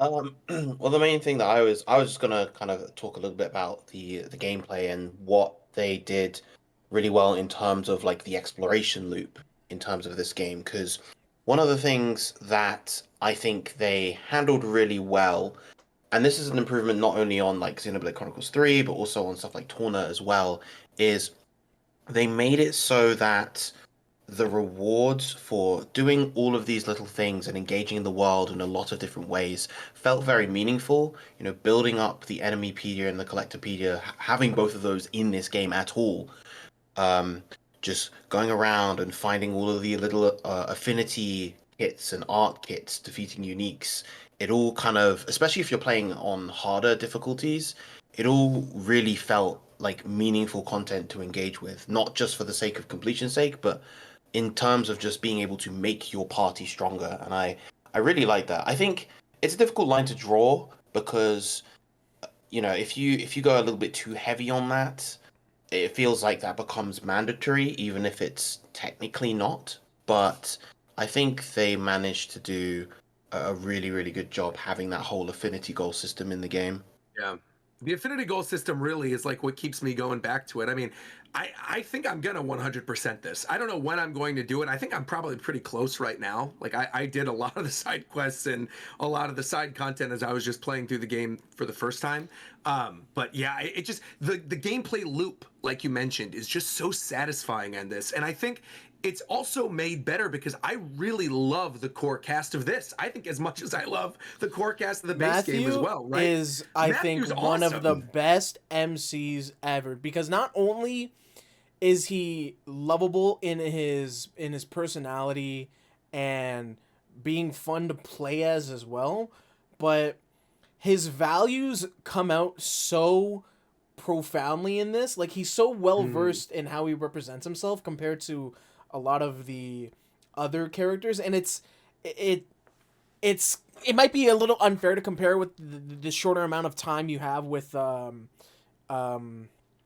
displaying your character, where you have more time in like 1, 2, and 3 and stuff like that. But sure. I don't know, Matthew's just, I love him. He's phenomenal. Agreed. I feel like they definitely took advantage of the length of the game to very much hone in on who he is, what he's about, and he does not stray from that. Yeah. Yeah, and A is a great addition, mainly because like I think what she adds to the plot. I actually looked that up because people were telling me about that during the stream. A is considered she, Alpha is considered he, and Ontos the core itself is essentially has both male and female parts. So it's meant to be like the split, which I thought was so cool, right? To play on the idea of like with Pyra and Mithra, right? You have the two halves of Numa, and I always did kind of wonder, like, is that the case with all these cores? Are they splitting each other? Are there Well, basically two halves Roger, of all of them? we will get into that later on. I guess because so. That's true. I Yeah, we will, won't do a full character dive. Yeah. But I thought Oh yeah, that Roger was probably has not such- even seen that yet, actually. Yeah. No, I haven't. I mean, I just beat the game yesterday, so I haven't really done a full deep dive. But And you know what? Speaking of characters, let's not beat around the bush, man. Like, let's the Niall? that's. I was gonna talk Oh, about I Rex thought- and Shulk, but I thought- hey man, if you want to talk about Niall, man, if you want to talk about Niall, I just love Niall's design a lot. I liked her from the very you get-go. are horny. You are a horny man. No. They knew what they were doing with her. They realized that they had the winning formula with the silver haired cat girls. You know, it worked with Mio, Honestly, it worked with Nia, Virum, and then they Virum. thought, you know what? Let's make one with big boobs this time. Bro, when they first showed her, I remember there's a specific cutscene where I was streaming and I was just sitting there and I'm thinking to myself, bro, they modeled those so well, man. Like, And of course, like you said, I mean, Rex and Shulk as well. Like the glow up that Rex had in this game. The fact that they made me really like Rex as a character. Like this by the this end of game it. for so many people has made Rex so much better than his own game. Yeah, dude, he really is. I think it's really funny because like as somebody that really likes Rex in Xenoblade Chronicles 2, which I know is a bit of a I mean, I'm there with not you. the most- I didn't mind Rex. I'm with you as well. I like Rex. Yeah. not the most common opinion in general, but seeing this version of Rex, the older version of Rex, I think what's so enjoyable to me is how true to himself he's remained. Like this is exactly how Rex would be, 30 odd years down the line. I don't know how many years exactly, but like he feels like an experienced, aged version of himself, but he's still very much like it's the perfect representation of the influences that he's had growing up with like Zeke and Pyra, Mithra, and Nia, and all of that. Like it's all added up into this one adult, matured Rex that is still the same, yet there's also this new side to him that is also not only adding on so much more to him, but it's also just as endearing as he was in, at least for me personally, and I guess for you guys too in Xenoblade 2. But yeah, the line when he's talking to Glimmer, I think in chapter 4, and she asks him why he's fighting, like it's none of his business or whatever, and he says to keep the smiles on people's faces. I thought, this is Rex. Yeah, right. It's him. Yeah, exactly. And I think along the same lines, too, I was also really impressed with Shulk. I feel like Shulk, again, feels like the direct continuation of that character where we left off with Future Connected. I think, seeing his interactions with Nicole, I also really liked as well, like the father-son moments of them bonding over the gear. That mind-blowing revelation with Riku, like Riku showing up during that scene as well. Yeah. I feel like on the whole, I've always liked Shulk, right? I always thought he was one of my favorite protagonists. I just think he's a lot of fun. And again, it feels like the perfect continuation of his arc. You really understand more of like what he was going with the stuff with the Liberators as well. And I think the choice to have Shulk and Rex in the party alongside Matthew and A, alongside both of their children, right? To have Glimmer as the child of Rex and Pyra, and you've also got Nicole as the child of Shulk and Fiora. It's like, by the time you get to the fight with Alpha at the end, it really makes for the perfect final party for a Xenoblade game. What I love about it is represented there. It's a perfect representation of like how I brought up with Rex and how the influence of people around you mold who you are, because like with Rex he had Zeke and Nia and all them, and then for Shulk, Dunban, Melia, Fiora, like you can see elements sprinkle every now and then not only that, but on top of that you have Glimmer and Nicole being influenced by Rex and Shulk, and it's so well written. I feel like with Glimmer, like specifically, I really didn't like her at first with how like sassy and standoffish she was, but over time, you know, with Rex and Nicole especially, she really grew on me, and it just like I think that's a good theme that you could probably bring up in this game is how people can make a major impact on who you become in life. And it's funny because, you know, Glimmer and Nicole, I feel like they play off each other really nicely too. You've got that archetype similar to Mithra that Glimmer plays initially, even though she looks more like Pyra. And then Nicole, like, he is a little mini Shulk. And I think I was always kind of interested in what it would be like if those characters met, right? And you get the little bit of the scene at the end of Pyra's Smash trailer, right, where she talks to Shulk. And I remember thinking like, oh, this would be really cool for a game eventually. And you kind of get a little bit of that with the two of them here. I'm gonna be honest, even by the end of the game, I don't think I was a particularly big fan of Glimmer's character. I feel like, for me, it felt like they were trying to capture Mithra a little bit too much without understanding what was really good about Mithra in Xenoblade 2, where it's like, you know, she's very heavily influenced by those around her. She goes through a lot of growth. She becomes a lot more she becomes generally a lot kind of kinder, I feel. And not only that, but she does exude that kind of confidence and sass. But I feel like with Mithra, it makes sense because we know how strong Mithra is, and she demonstrates that all the time. But with Glimmer, like, I feel like this kind of personality would fit a character who is not a healer. Is rather like, you know, a powerhouse kind of woman. Sure. And this kind of like, it was a bit of a shame for me because I adore Glimmer's design. I like how I really enjoy how she plays in the game. She's a very fun healer to play, but yeah, she was the one character that kind of left me a little bit underwhelmed. The rest of the cast, though, I really enjoy. I'll agree on that point. I'm glad you bring that up about how she plays too, because I think that goes back to the gameplay a little bit too. Is you know, I think we talked about this on the Xenoblade, the first Xenoblade discussion that we did after 3, and how I had mentioned I really didn't switch between characters all that much in the original base game. I kind of just stuck to my main few. In this one, I was constantly cycling. I mean, I had a lot of fun with everybody's playstyle. It instantly clicked with me in a way I feel like the characters in 3 didn't. I think the system with both fusions and then also having the unity attacks also made a lot more sense to me as well than the Ouroboros stuff that was in 3. Like, obviously, it's pretty much the same. There's very few differences. But on the whole, I feel like it was easier to understand the way that they laid things out in this. You know, where I feel like within the 10-15 hours I played of this, I felt very proficient in the combat by the ending in a way that I didn't 80 hours into Xenoblade 3. I'm gonna be honest with you. I was just spamming double spinning edge, bro. I was just spamming double spinning edge. You could do that.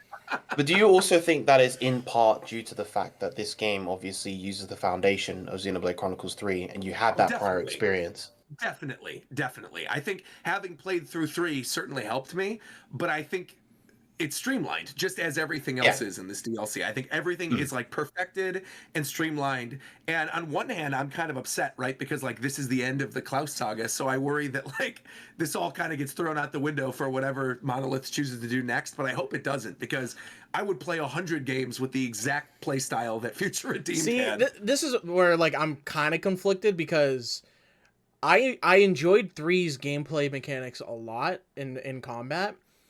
But when I got the Future Redeemed, I was like, okay, this is really fun, but I feel like I really only need to use one character at a time. Like, not even...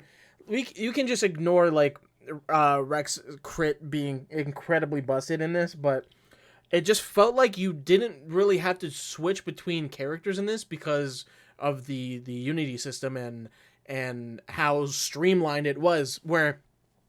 when I went back to Xenoblade 3 because I didn't finish the Masha DLC and I wanted to do challenge battles and stuff, I really didn't like going back to that gameplay because it felt way slower compared to Future Redeemed, where I had to cycle through characters more often. Using Ouroboros felt way slower instead of using fusion arts and only fusion arts, where you had to go with the Ouroboros arts and all of that stuff. But I enjoyed I enjoyed Future Redeem's gameplay a lot more, even though it was, I feel, a lot simpler. Like the Unity attacks were a huge bonus with the cool animations and stuff like that, but it felt like I could just turn my brain off a lot and just have more fun with it.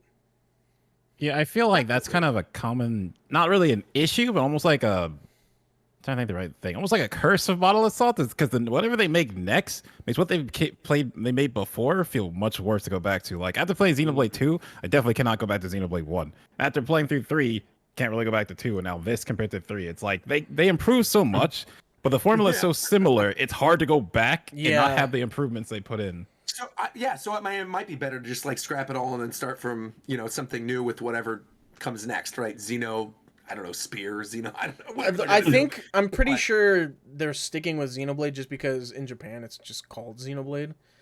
Unless they just drop Xenoblade entirely, but I do wonder though, because maybe this gets more into story stuff that we might want to touch on a little later, because there's other things that we could still talk about. I do wonder if it is going to be a new Xeno thing though, because it's clear from the end of this game that there are Xenosaga and Xenogears connections, and X as well. So I do, now I have not played Xenogears, right? So that's the one that I can't really speak on, but Xenosaga, game. I have heard Matthew is essentially the character from Xenogears. I wouldn't go that far, but I've heard there's a lot of similarities between the characters, to the point where it came up a lot in my live chat. There's a few, but a lot of people are really stretching, wanting to make a lot of connections between older games to the new one, just for the fact of Saga and X are pretty clearly in this though. Like I like there's straight up direct references from those games, but like I mentioned it earlier on my stream, but people on Twitter were saying, Matthew has a very similar idle animation to Faye and Xenogears when he's jumping around and getting ready to punch people. That's like what I was talking about, right? Bro, it's just it's a idling animation. It's not that deep. Like I get wanting to be excited about possible references and connections from older games, but sometimes y'all are just like reaching sometimes. I agree with the Gears thing then, how you laid it out, but to me it is very clearly connecting to Saga by the end. Like I'm without a shadow of a doubt. Shot of the Earth. And then Cosmos, like that is for sure a connection to Saga. That's straight up. Cosmos was a 4 and 2.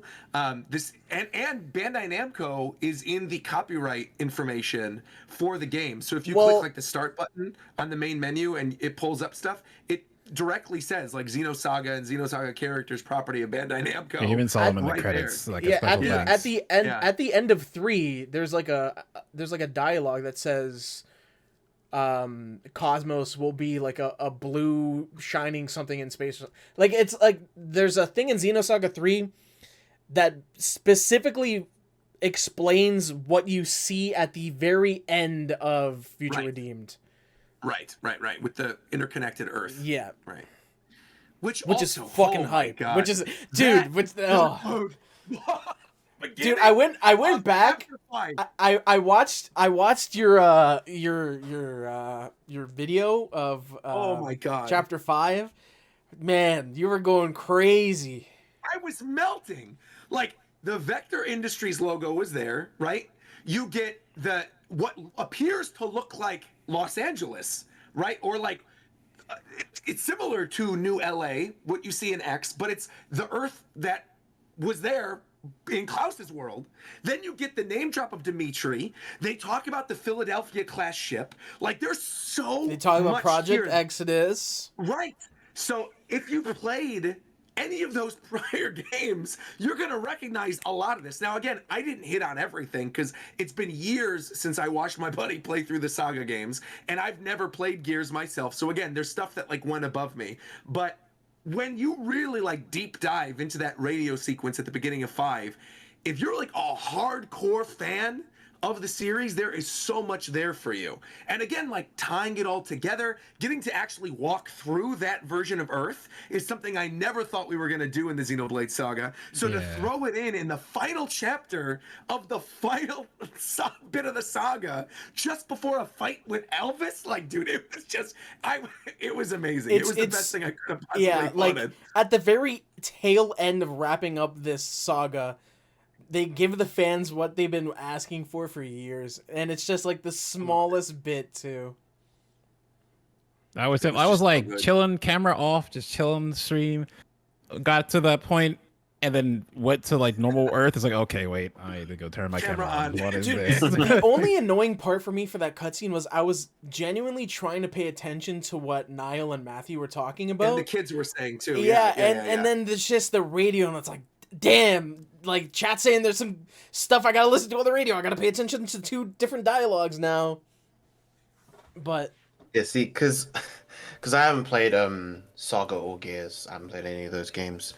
So all of this stuff with the radio went over my head. So I was just tuned in to what Niall and Matthew was saying, and no, that's an easy mistake. Yeah, and honestly, like it's they're saying stuff that you would expect them to be saying. You know, a lot of it is just Matthew properly convincing Niall to do the right thing. Roger, something I'm shocked that you didn't really pick up on when I was watching your video was at the end when before the comet and like the merging of the 2 worlds, they showed the exact same shot at the ending of Xenoblade 1 with Jupiter and the moon. It's the exact same shot. What? Oh, it is? Okay. Yep. I was like, the shot of Jupiter is like interesting. I couldn't pick up on it. When I was streaming it, I remember I streamed Xenoblade 1 previously, and I remember taking a screenshot because I was like, oh damn, that's a really cool like shot. I should screenshot that. Yeah. And then I'm like at the end of Future Redeemed, and I see that shot, and I'm like, wait a minute. Press the home button, go to my screenshots. I see it, and I start freaking out. I'm like, oh my god, what a callback. Oh my god, too. And like while we're talking about the final chapter, that alpha fight, it, like I said, going back to the issues with base game 3, I know we talked about this. I hated the Z fight. I hated that you couldn't skip the cutscene in the beginning again. They fixed the chain attack music. They fixed the chain attack music for it. They made it where you could skip through the dialogue if you lose. Like, they did such a good job with that final sequence. And again, like, I could not ask for a better final boss to wrap up this saga. When the music kicks in and you get the classic chanting and the singing, like, yeah, I popped off. Yeah, I love they used that in Steam and remixed it. That was so cool. Go YouTube, right, the alpha battle music, the beginning and the end version of it, right, where it cuts into the hard rock with the full orchestra. Dude, the end part is phenomenal. Chat was telling me about it, and I was like, damn, I actually kind of forget the song that played. And I was like, I need to go back and listen to it. And I listened to it, and I was like, how did I forget this? This is actually such a banger song. And again, that's like what they do such a good job with the music in this, is like the callbacks are so much clearer. And not to say there's anything wrong with what 3 did, right? I think it was a very distinct choice, and I think it worked in parts. But as a preference, personally, right, I like the bombastic orchestral themes of the areas in 1 and 2. And you get that in this. Like the Black Mountain theme. Oh my gosh. When you're on Prison Island and you get the fight with the Fog Beast, and the Fog Beast is the dragon from the end of Xenoblade. No, Roger. You know what threw me for a loop? When I fucking walk through Tefra Hill. And I'm like, wait a minute. Yes. Dude, I hear the music and I'm like, sorry, going crazy when I hear the music, I'm like, wait a minute, where did I hear this from? And then I just sit there and I'm like, bro, this is Tefra Hill. What the fuck? Even Colony 9, going to the actual overgrown Colony 9 was so cool. Getting to explore that again all these years later, having the side quest there where you're fixing the gem thing from the first game. Like, oh god, man, it was incredible, really incredible as a Xenoblade fan. There are a lot. Just reminisce. Yeah, there's a lot of small, like, outside of like the affinity scenes, which I guess we can bring up afterwards. But Yes. there's a lot of small like dialogue options and like little environmental Easter eggs that are absolutely phenomenal. Like Rex's salvaging gear that he can dig up. Yeah. Yep. That was so cool. And Also, I that's, would such, say, that's like- such a particular throwback as well. Like, Yeah. oh, it's this throwback to this one side quest you might have done in Xenoblade 2 if you went back to Tantal to talk to the king. And it's like it's one piece of the 4 things that you have to salvage, and it's like, wow, that's so. I love the it's a deep cut.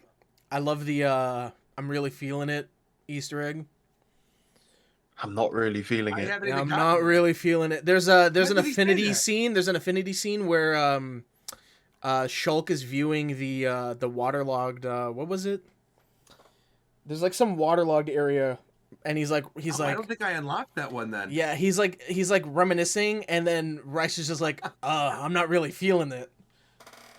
Oh, that's so good. Well, he also says that line if you go into the hero roster, and you just play the voice clips there. Oh, And he really? just says, Say that I'm line. not really feeling it. I have to go check that out then afterwards, because I'm glad you bring that up about the affinity scenes too. Because remember, like when we were talking about Xenoblade 3, and I said I kind of missed the heart-to-hearts, and I wish that a lot of stuff that was in the like actual quests would have been heart-to-heart stuff that I could do at my leisure. Like that is what you get with these affinity scenes, and they're so well written and so funny. Like I love the one when you get to the shot of the Orion Mountain, and Rex is talking about the time he got swallowed up by the mountain. And Yes. they call her, Yes. like, He's "What like, you are you talking are you about? being I'm not serious? calling you up. Yeah. Are you serious now?" And he's like, don't worry about it. You wouldn't understand. Like that was so good. And again, there were tons of those, and they're hidden all over the place. And it really did reward players who played through 1 and 2, and like you mentioned, right, did all the side quests in 1 and 2, referencing the salvaging gear thing. Like, it was 100%ing this excellent. is very rewardable, not only for the the affinity scenes and Collectopedia and Enemypedia, all that stuff, but like the super bosses are extremely fun to play. No. They're Yeah, I don't know about- extremely fun to play. I don't know about that. No. They're I don't know about extremely that. fun to play. Not I mean, at all. it might just because me and you I are hated hard these Vero. super bosses. Because like I went for the level 61 right before I beat the game, so I didn't even have Niall, and he's just resistant to physical. That's all I have. So I'm over here slowly trying to kill this thing. And I tried Bob once. I got him to half. And it's fuck like, Bob, dude. it's like he just keeps Not blocking Bob. people, and this is just a pain. I'll just come back to this. I don't know. I had a lot of fun. I guess it's because I was Rex abusing, but I had a lot of fun just like racking up tons of damage and chain attacks. So It's so funny because just something you just mentioned, right? Where you'd mentioned, the 100%ing it and how rewarding it is for longtime players. I also feel the nice thing about this is that it is doable. Like, it's actually doable. If you have a life and you can't just like soak 300 hours into something, it is very doable to 100% this. They make it rewarding because you're constantly getting stuff. You can boost up with all the affinity things. You can boost up your skills, and just everything that they added to this was just so much fun, and it makes you actually want to go back and 100% things because of how good those scenes are, and because how rewarding it is, and because of how easy they actually make it. Right? It's not something that when I think about 100%ing a Xenoblade game, I think I've only done that for Torna, and that sucked with all the community stuff. And I'm not gonna lie. Speaking of community, the community board popped up in this. I was worried for a bit, Oh, no, the community but board then is yeah, fine. it's not Torta. It's actually good. And I've 100%ed the original Xenoblade. But I never 100%ed 2, I never 100%ed 3, and I have no desire to after Future Redeemed. 100%ing Future Redeemed it doesn't feel as grindy as the It's not a chore. No, it feels like something you could naturally do. It's interesting because as someone who's also 100%ed both Torna and Future Redeemed, for me it took the same amount of time to do both, but as you guys said, Future Redeemed felt a lot less grindy just because of how it delivers its content to you. Oh, another thing that I thought of actually, this is a bit of a random aside. So we didn't talk about too much about some of the other characters like Panacea and Linka, the kids of Charlotte and Ryan and Zeke and Pandy, respectively. And in Linka's side quest, the favorite food that is in her side quest is Pandoria's favorite food. Yes. No way. Yeah, Really? it is. Oh man. I also love how Rex takes on, chef duties after, Pyra's cooking skills and stuff like that. He, learns from her. Like, I loved that aspect. I also thought it was funny because the very first thing he makes is just a lobster dish, and he's like, "Oh yeah, here's these torpedo wraps afterwards," and it's like, what? It is pretty amazing when you think about it too, like how all these characters are pretty much related. Like, I think now might be a good time to bring up that family tree because I see it in the Japan Time notes, but I have not taken a look at this yet. And so far, this looks par for the course. Yeah, I gotta pull it up on my stream now too. So yeah, pull it up on the stream and let's take a look at this because obviously you've got the Trinity processor, and that's where you see Alpha and A right there. Numa, the split off with Pyra and Mithra. Now, this is where things get wild because really, Rex comes in contact with his son-in-law during the fight with N. I'm assuming he's unaware of that at that point in the game. Is he unaware that N is his son-in-law? N? Yeah, that's really the reference thing. it. Yeah, he doesn't reference that with N. He sees Niall and doesn't say anything. So I don't know if he knows. So there's some stuff I left out on here because honestly I forgot the characters existed. Juju, Shania. But this is basically, it's a little complicated in some parts, but this is basically what I ascertained from the entire Xenoblade series. I don't even, where do I start here? I don't even know where I should start. I mean, ironically enough, it really is wild because the start kind of is that one shot that made everyone lose their minds at the end of Base Game 3 with Rex with the hand with Pyra. Yeah. It's really like Nia gives us Mio, right? Yeah. Who then marries Noah, who then has Gondor, whose grandchildren are Matthew and Niall. So it all kind of stems from there. And then obviously his child with Pyra is Glimmer.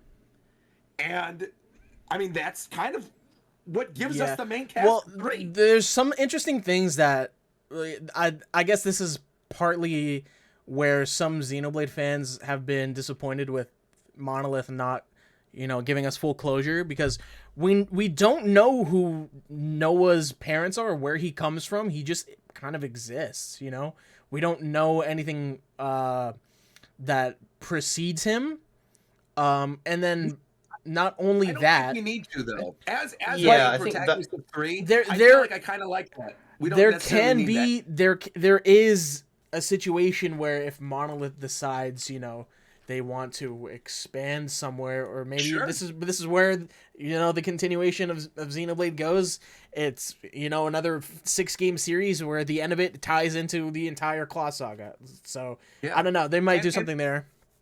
And to be fair, I feel like we don't really know Shulk and Rex's parentage either. So they're all kind of true. I think Noah being the protagonist of 3, I think puts him in the same light as Shulkin with Rex. And so I think if you don't know the parentage of either of them, they're just a couple of dudes, right? But Shulk and Rex, at the very least, we knew that they were orphaned from a young age, and then they had people taking care of them. And then with Noah, it's a bit more complex, I guess. I think, as you guys were mentioning, I don't think it really matters too much who their parents are, but I think it's important to note the fact that, there's the Noah that isn't part of the origin cycle, i.e. N, and then there's the one that is. Yeah. And I think that's kind of an interesting thing to think about because, I'm not entirely sure if that's properly clarified.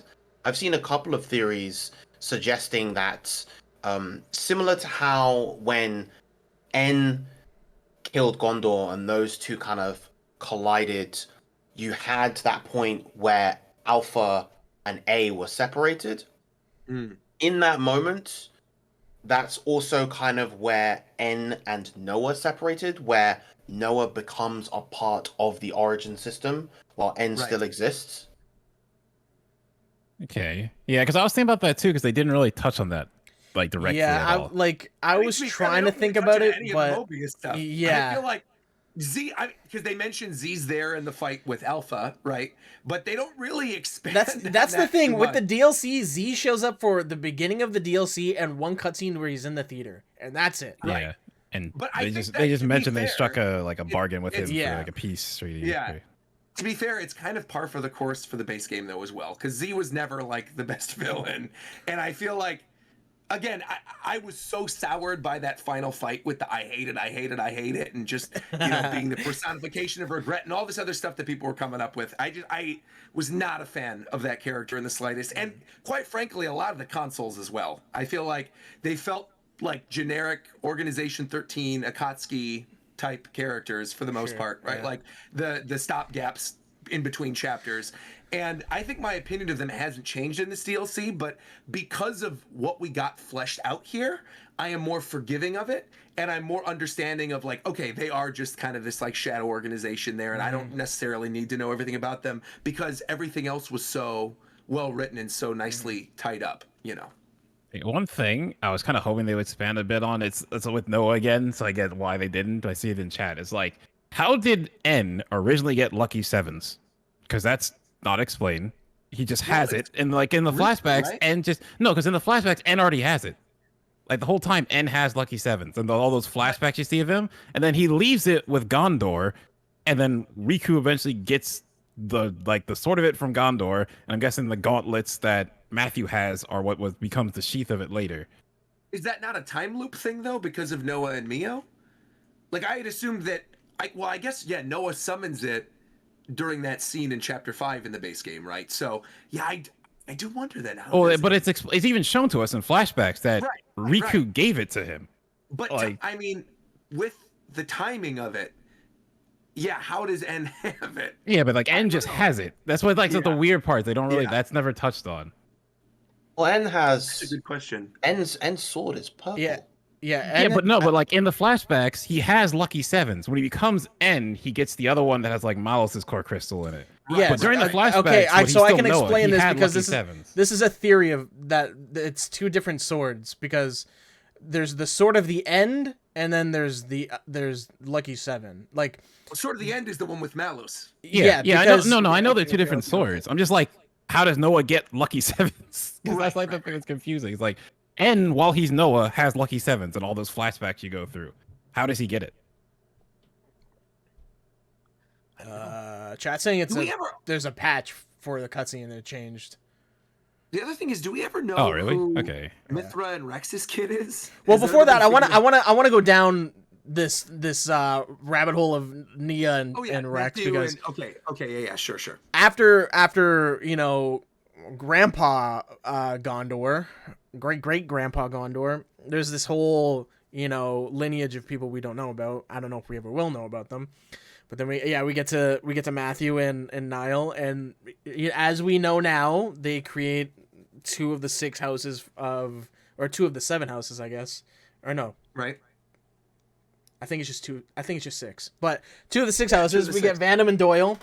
And at the end of the DLC, Matthew calls himself Matthew Vandam. Right. So I don't know if his name is already Vandam or if he chose the Vandam name here, because it's not clarified. Yeah, I think they might leave that up in the air. But the thing with Niall, she could marry into would be like Doyle, so it would still work. Like she could have been Vandam as well. Sure. But I think with the Vandam thing, I am also wondering if that goes all the way back to 2, right? With Vandam as like this father figure for Rex in the early part of 2, and Rex being orphaned. If maybe Rex took the Vandam name, Vandam. Well, that would need to have Mio also take the Vandam name. Well, she would, because I'm assuming if Rex and Nia have Mio, then I'm assuming she would take that. Well, I don't know. But then that would also make. Queens, so I don't know. That does Well, if Rex things in a row. Rex claims themselves as a Venom, then Glimmer would also claim herself as a Venom. No. Well, no. Well, Glimmer doesn't, but they don't know. If they're taking up different names, it doesn't really matter. This is whatever. Right. This is doesn't. Right. We're getting Yeah. Right. Because like we can't even assume Shulk's last name is Ortiz because like Nicole doesn't even know. Yeah. Right. Yeah, and then you have something like Linka being Cassini, but Zeke's name is Von Gembu. Yeah. Right. Yeah. But yeah, then you get Guernica, and you get Monica, and then you get Gondor Junior. Another Gondor. Gondor. Yeah, literally a millennium. Well, dude, that was such a cool reveal too when you find out Gramps' name is Gondor and that like the fight with him in the very beginning. And another cool thing is that I love that it's same Venom line, and then Gondor and Matthew both use gauntlets as weapons. Very cool.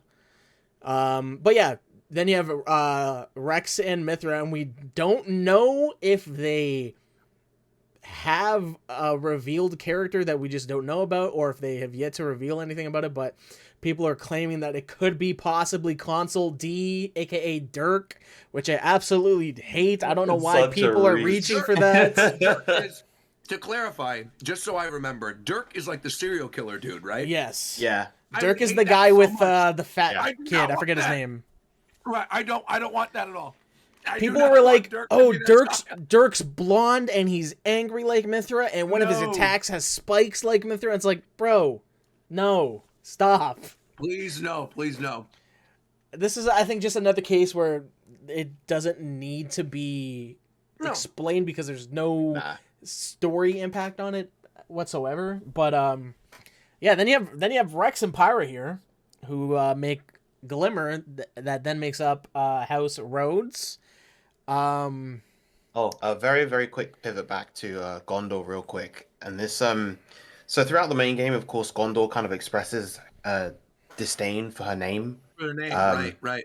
And when you consider that Gondor is very much about being an individual, being her own person, and she wants other people to be their own people, it would make sense as to why she dislikes her name when it's named after someone else.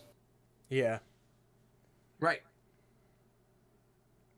In hindsight with Gondor's design, she has red wraps on her hands, which very ties back to Matthew having the red gauntlets. It's like very direct, yeah. Did House Rhodes have a descent? I don't believe so. I think it's just Reed. So, no. I think it's just Reed and Cassini. But anyway, yeah, we have Shulk, Fiora. They have a little boy Nicole here that makes House Ortiz. Who literally is like mini Shulk. It was so funny. Like pretty much. It's Shulk with Fiora's green eyes. And not only with Fiora's green eyes, but also I thought it was like kind of a funny callback with him using the robot arms and Fiora obviously having been, part Mechon. It's like, it's like, my dad's like a really cool mechanic and like into technology and stuff. And then my mom was part robot. So, right. Yeah. And then we have the insinuated Ryan and Charla having oh my god, I'm forgetting her name. Jesus Christ. Panacea. Yeah, Panacea, making House Reed, which then later on in a millennium or whatever would have Shania in House Reed. Tragic. Wait, what? Yeah, so Shania would be a descendant of Ryan and Charla because Panacea, Panacea creates House Reed. I wish my camera was on. So if you think about it, wait, Roger, if you think about it, Rex's ancestry dunks on Ryan's ancestry. Oh my god. Yeah. No. Quite literally. Oh no. Oh wow. But yeah. And I guess like one of my favorite characters in 3. If you think about it, House Reed just has L after L. They have Juju, they have Shania. We don't talk about that family line. We don't talk about that family line. Yeah. Poor Ryan. Yeah, poor Ryan. No. I at least his, did not the make kid the is Shania good. connection. At least his kid is fine. Yeah, his kid managed Fantasy is to good. do something very worthwhile for the chill, future. So Right. I also know, love that they didn't go with Shulk and Rex being the house leaders, and leaving it to other people. Yeah. I And mean, then we need still that they had even the in statues to base tie 3. them in I mean, too. they even say as much in the that ending cutscene. Yeah, it right, said where it's they're like talking- it's just even not their before that, job. right? Right. They're like, it's not our time, and we'll have to. What's that one scene where they're talking about like I think he says to Matthew like watch over them or something, and how like we'll give our life for them. Yeah, it was clearly for the next generation. It wasn't for them. They had their adventures already. So. Yeah, that was like I think A questions them when they're gonna let Glimmer and Nicole go on the final mission. They said even like we'll give our lives if it means that they'll live. Yeah. That's what I was thinking of exactly. Yeah. And then you got our boy Zeke and Pandoria. Pandy. Now a lot of people were speculating that Zeke and Morag would have children because they're both technically royalty, one being prince and one being princess. But no, Well, she's a special inquisitor, so she's not technically a princess. But yeah, but people are like, you know how people have been insinuating stuff and trying to force like shit. Yeah, but this is just straight up, confirmed at this point with the game and stuff. Yeah, they have Linka, and Linka creates House Cassini, which later on houses Masha. And there's like, I just played the DLC too. There's like a super nuanced Easter egg with the Cassini DLC where she mentions something from Xenoblade 2. Like one of her ancestors or something? Yeah, because she's like a crafter. She's like a crafter of type. And she has one line, I'm just forgetting about it. But yeah, she's like basically Zeke's daughter. Like on the topic of that though, with you mentioning connections to 2, just a brief like little thing I wanted to mention as well regarding Shulk and Rex is like how they eventually became like their mentors, right? With Rex having the scar over his eye and Shulk losing his arm like Dunban. Like I thought that was also a nice little touch too. Yeah. Good fan service, yeah. Yeah. I like real fast, like still want to stay in this discussion, but I just want to because to me, like 3 had a lot more love in it for 2 than it did 1. I feel like the major callback in base 3 was like the Kavesi like abilities or like Xenoblade 1. You have to wait for them. That was kind of like it. Besides the sword of the Nakamas. Maybe the reason for that was because we just got the definitive edition and Future Connected, right? And more in the world of Xenoblade 1 with also, and that's going to come up soon too with Riku as well. But I feel like maybe that is why they chose to flesh out a little more of that, with ones basically being more cleanly resolved. I feel like I think like this DLC had so much love for Xenoblade 1. It's crazy. Yeah. Speaking of Xenoblade 1 and Future Connected, it is quite possible that either Riku or I forget this Nopon's name. Ricky or I meant Ricky. Yeah, Ricky or Kino is the is there a word for it's father? Yeah, it'd be father. He's father. Dadapon. No, Dadapon. There we go. Of Riku. And Riku's master pawn apparently is Melia as well, which is So I'm glad they said that because that cutscene where they do a knowing look is like, what does he know? Bro, didn't say anything. I'm so glad we found out what he fucking knew, man. Holy shit. Yeah. And I really like that too, that they made that connection, right? Because and that it is kind of up in the air because it works either way, right? If it's Ricky, I think that's cool to build off of base game 1, but then if it's Kino, I think it also makes Future Connected like more integral to the story and like more fun to play through because now you have this direct connection with Riku. And while I'm thinking of it, I have to mention this because I hated it so much in base game 3 and I love how they fixed it in Future Redeemed, the Fog Beasts. The Fog Beasts so much better in Future Redeemed. Like Oh yeah, for All sure. the stuff with the fog and the fog monsters, the way that played out in base game 3, I'm like, what? Whereas in Redeemed, like every time there was a fog rift, I would get excited, or I loved seeing the connection that they would make to characters that were in those environments previously. Like I said, the dragon on Prison Island, to then come back up as like a manifestation fog beast. Such a cool. I don't want to Easter egg spoil thrown it in for there you, people. but yeah, there's one that's really cool. Wait. One The that I fog haven't seen beasts yet? weren't a thing. In Yeah, they were. I Game was 3. saying, Are you Base Game thinking 3, of they did Future purple Connected? fog. No. I mean, what I mean is that the stuff with the fog beasts was way cooler in this than like what they did with the fog in base game 3. But Well, it's they like didn't it's a do different anything. fog. Yeah, it's a Right, completely right. different fog in I base know. 3. But I mean, the regardless of whether it's a different fog or not, how they built upon it, I greatly appreciated. I was really happy we got an answer to what the hell the fog bees are. Because No, I'm just trying to Connected did nothing about recall that. what you're talking about with base game 3. I think he's just having dealing the with the fog purple beasts. fog in general that like is the hint exactly. of an extinction event. He's just talking about Exactly. It's all it is, Okay. exactly. Yeah, Okay. yeah. The annihilation Because I event. wanted Okay, it. got it. Yeah, Got yeah. it. Because I wanted it more fleshed out, and I feel like with the fog stuff in this, It explains even it. if it's not the same fog, I was like, this is cool. I like this. I'm a fan of this. Cool. Right. Because Also- and like Blast says in the chat, they're like from the same source, right? No, because like the fog beasts are from Alpha, and Alpha is not there when base 3 happens. But Alpha. But Future Connected. Right, I almost said Future Redeemed, but Future Connected ends with the fog that sets off the extinction event, right? I don't think And so. what am I don't missing believe something so. there? I think I I'm feel like confusing things. they're different because like the fog beasts are in Future Connected, and then like I thought the hint for that was that like there's this cutscene of Shulk in his Future Connected outfit finding Alpha's core crystal. So it's assumed like after the end he found it, He found and it, then right.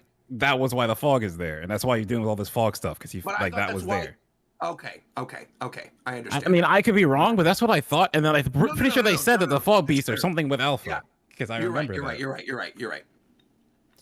I also just remembered like something I completely forgot about because it's like very forgettable after a while is A's, future sight ability that's just like kind of glossed over because it's not as dramatic. visions. Yeah, the visions just aren't dramatic as they are in 1 and all that, but yeah. But yeah, Riku, what did we not say about? Oh, he's the 7th member, technically. He's the secret 7th member. I also believe that Kino is the more likely to be the data pawn because I think there's a line somewhere where there's evidence that Ricky's children can't be the same color as Riku or something. I can't remember, but it's more in line to be Kino. But But Kino is already Ricky's kid, so regardless, Riku was of the line of Ricky. yeah, it would So yeah. same family regardless. It's just whether or not he's a yeah. I think the other important thing to note about Riku is that it's very likely. I want to say this might have been like highlighted somewhere that he isn't part of the origin system, much like Shulk, Rex, Panacea, Linka, etc. Yeah, because he remembers. He knows his dad traveled with Melia. Yeah. Right.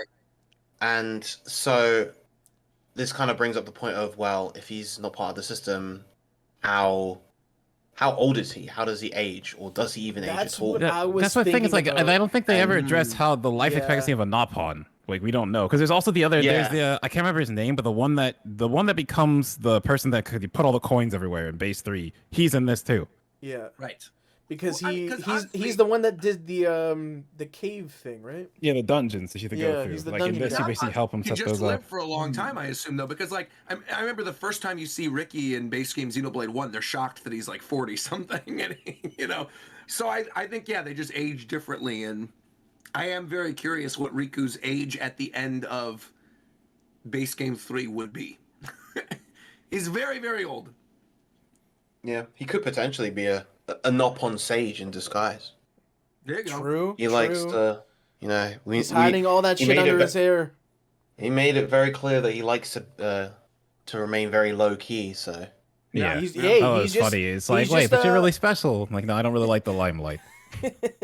What did he what did he say again? He's just a common variety or normal variety, no pun. Common variety, no pun. Yeah, he's just common variety, man. Yeah.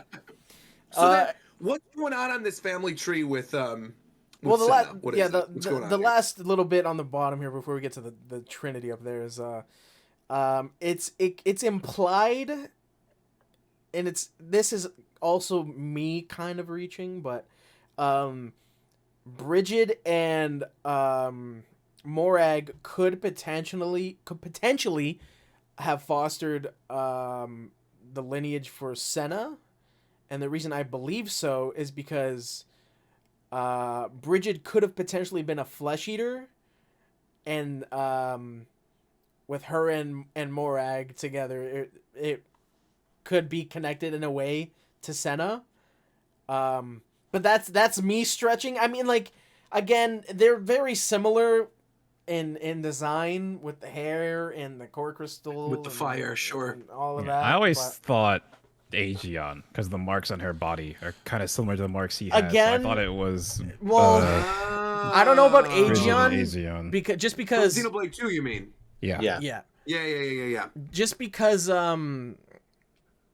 we've seen how fucking like Nia, Mio, and Niall have like similar traits, but not exactly the same. You know, it could be a possibility, but I don't know. I think there's was in Torna. I literally forgot that he was in Torna. Yeah, that's right. There's some affiliation there. I'm pretty sure. You say the core crystal, but Senna's core crystal is very different from Bridget's. So Bridget's is a flame, and Senna's is just a circle. Yeah, I think I'm misremembering then. With like Glimmer and Neo, like their ones are identical. Even Linker's is identical to Pandy's. It's just hers is complete rather than missing the little chunk that's in Zeke. Let me see. I might be misremembering. Oh yeah, I'm totally misremembering. This game is so good, though. Even the fact that we're having this conversation, connecting all these other games, it's just like thinking back to it. How fun is this?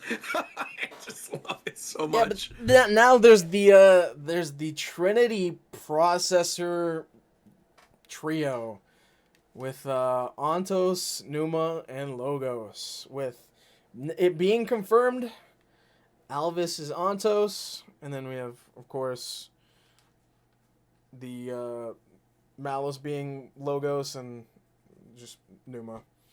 Why did I structure it like this? This is kind of confusing. So yeah, we all know that Pyro and Mithra are connected to Numa.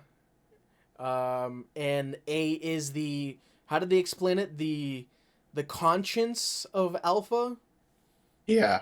Essentially the conscience of Ontos that was split off from Alpha. Right, yeah. right. Alpha is essentially just a machine. And because Alpha's not Elvis, right? Alpha is, because I kept calling him Elvis during the game. Alpha is It would be more accurate to call A Alvis, because A is the one that retained the memories of Elvis. Elvis's journey with Shulk. And Shulk calls her A Alvis. Alvis. Yeah. At the end. I think the one thing that's consistently kind of bothered me about this Trinity processor thing right now is if we're accepting the idea of N sword containing the data of Logos, right? Where did that come from? Because Malos dies. I can at the end of explain 2. it to you. Let's hear it. There's a theory that the souls of, or I guess not a theory, but it is explained through some people, but mainly Riku, I believe, that Riku says in the game that the souls of everyone are in this sword when he shows Lucky 7 to Matthew. Now, Lucky 7 is made of origin metal, which would then imply that, of course, as we know, or you should know, that the souls of everyone from the two worlds before Ionios are in Origin. So, you can imply that the soul of Logos, because the Sword of the End is made of Origin, that it could be from... What am I saying here? I'm getting mixed up with my own thoughts. But yes. No. Yeah. Basically, because the Fist of the End and the Sword of the End and all that shit are made from Origin metal, which contains souls of people. Yeah, they are fostering those souls, and they are just able to bring out Logos and Numa. And that's why you see the shot of Matthew, the gauntlets like disintegrating, and you see the Aegis and the purple aura that you see from Sword of the End signifying Logos. And that's kind of why I have that little Ouroboros link between the two of them there, because during that sequence, N uses that power to activate Matthew's Ouroboros powers. So I kind of took that as, okay, so that means the power of Numa and Logos kind of created the first instance of the true Ouroboros power. Like the first interlink. Yeah, basically that. Yeah. But yeah, it's kind of hazy there because, again, there's no true explanation as to why they're like that. Because that brings up another question then that I have, and I figured one of you guys might know because I was getting conflicting things from my chat. My chat was convincing me that Lucky 7 contained Fiora, Rhine, Sharla. Well, yeah, Dunban. Because again, those would be the souls. Those would be the souls of people from the two worlds before. Like those were souls put into That's Origin. What I mean, though. Right. So who are the Lucky 7 then? Who are the 7? Is it Fiora, Rhine, Sharla, Zeke, Pandy, Pyramithra? It's because that's 7. I mean, that's and that would explain all of them being missing. And I assume Dunban could have died of old age. So I would say real fast. My only thing with like the soul line that makes it confusing is because when Riku says that to Shulk, he first says, "The souls everyone are in your blade," talking about Monado Rex, as they are in this one, talking about the wrapped up Lucky 7. So that's the part that confuses me. Like, what was he talking about between those two? Right. I'm pretty sure it's that implies that like literally the entire Xenoblade 1 party is in Lucky 7, including Shulk. That's cool. Wait. Oh, okay. Never mind. Yeah, it's weird. It's weird because time technically stops during all the Ionios stuff, and then like Shulk and Rex become avatar. Like Shulk, Rex, and A become avatars of the Trinity to protect it and make sure that it doesn't get destroyed and stuff like that. And yeah, it's. But now with the worlds combining at the end of base game and now with Future Redeemed, like, because this is even implied when she's looking at the thing at the end of the base game, right? And she sees the picture of Rex and she says, "I'll see you guys soon." Like they'll all be alive again. Yeah. Yeah, like the ending basically puts you right back to where the beginning was before the two worlds came together with the age of Noah at least. So it would like time's gonna go back as if this didn't happen. So then my question is, did Dunban die prior to there's no way of knowing. Or is Dunban okay. I just didn't know if there was like a line of dialogue I missed or something. No, or if Dunban's no way like of knowing that. Okay. Yeah, they don't really directly The party mention of two like is fine. death of We know anyone. that. We see the image of all of them. But all we have from Melia is she just looks up and sees the Monado that Shulk put together. I think it would be safe to say that he is alive just based off of the Lucky 7 lines, but he should be alive. I don't see a reason why he would be dead unless he had a random heart attack or something. I don't know. So then another question I have. Weird minor question. There's the line about when Riku makes the the laboratory in Dunban's house, right? Mhm. And Shulk has that line of, I don't know if he would have appreciated this. I'm just curious if when the world, because Colony 9 gets decimated at the end of Future Redeemed, right? Yeah, well, I mean, that's the other part. Colony 9's already gone. That one got destroyed. Right, right. So then, when the worlds interlink, will Riku's laboratory be in Dunban's house? Like, is Dunban going to show up in his house and be like, but no, that's "What no. I the mean, hell in is this?" Xenoblade, no, I mean in Xenoblade 1, Colony 9's gone. I know. That's at the start. Yeah. Oh, okay. Yeah, I guess you're right. Okay. So it's Yeah, like yeah. his house in the original Colony 9, but Right. like when we go back, it got destroyed. It's gone. It just got destroyed. You're right. Okay. Another interesting thing that isn't really brought up too much that I think is something interesting to talk about is how Nia has the power to create the Ouroboros stones, which would imply that she has some connection to the power of the Trinity, because I believe those would be the only people to foster that power. Well, that could go in line with the weird like sister wives 3 thing with Shulk.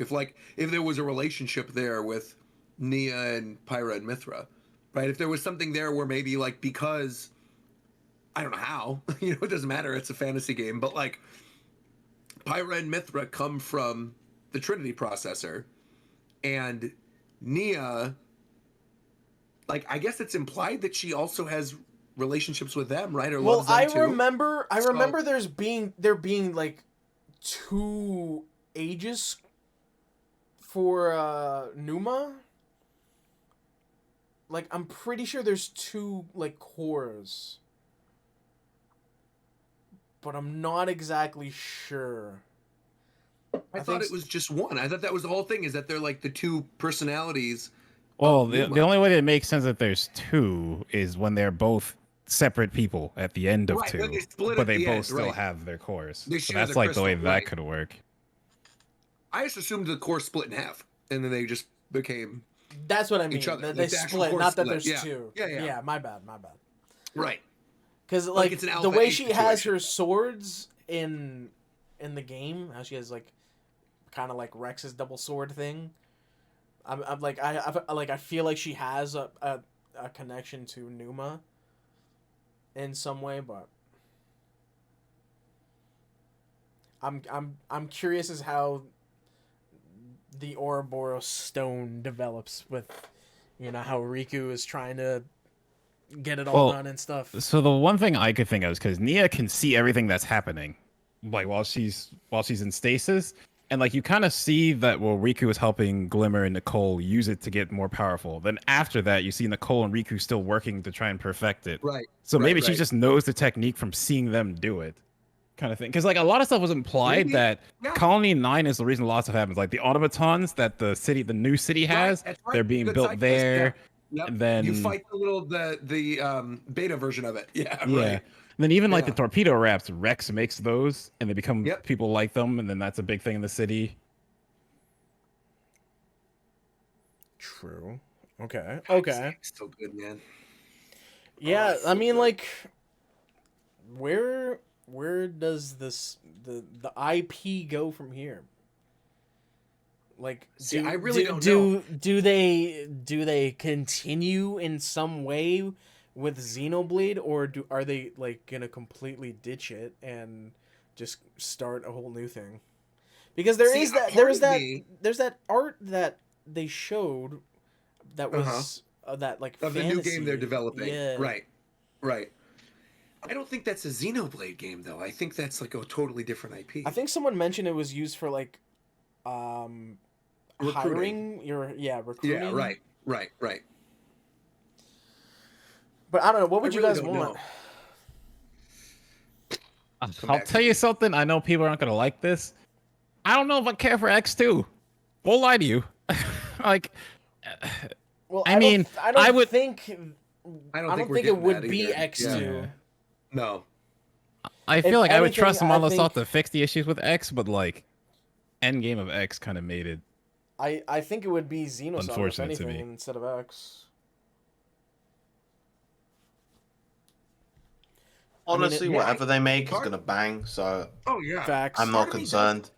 Part of me does feel like maybe they remake Xenosaga though, because those games, like obviously they were popular back on the PS2, but I feel like Xenoblade now with Nintendo owning the IP, I think Xenosaga could definitely get a second life.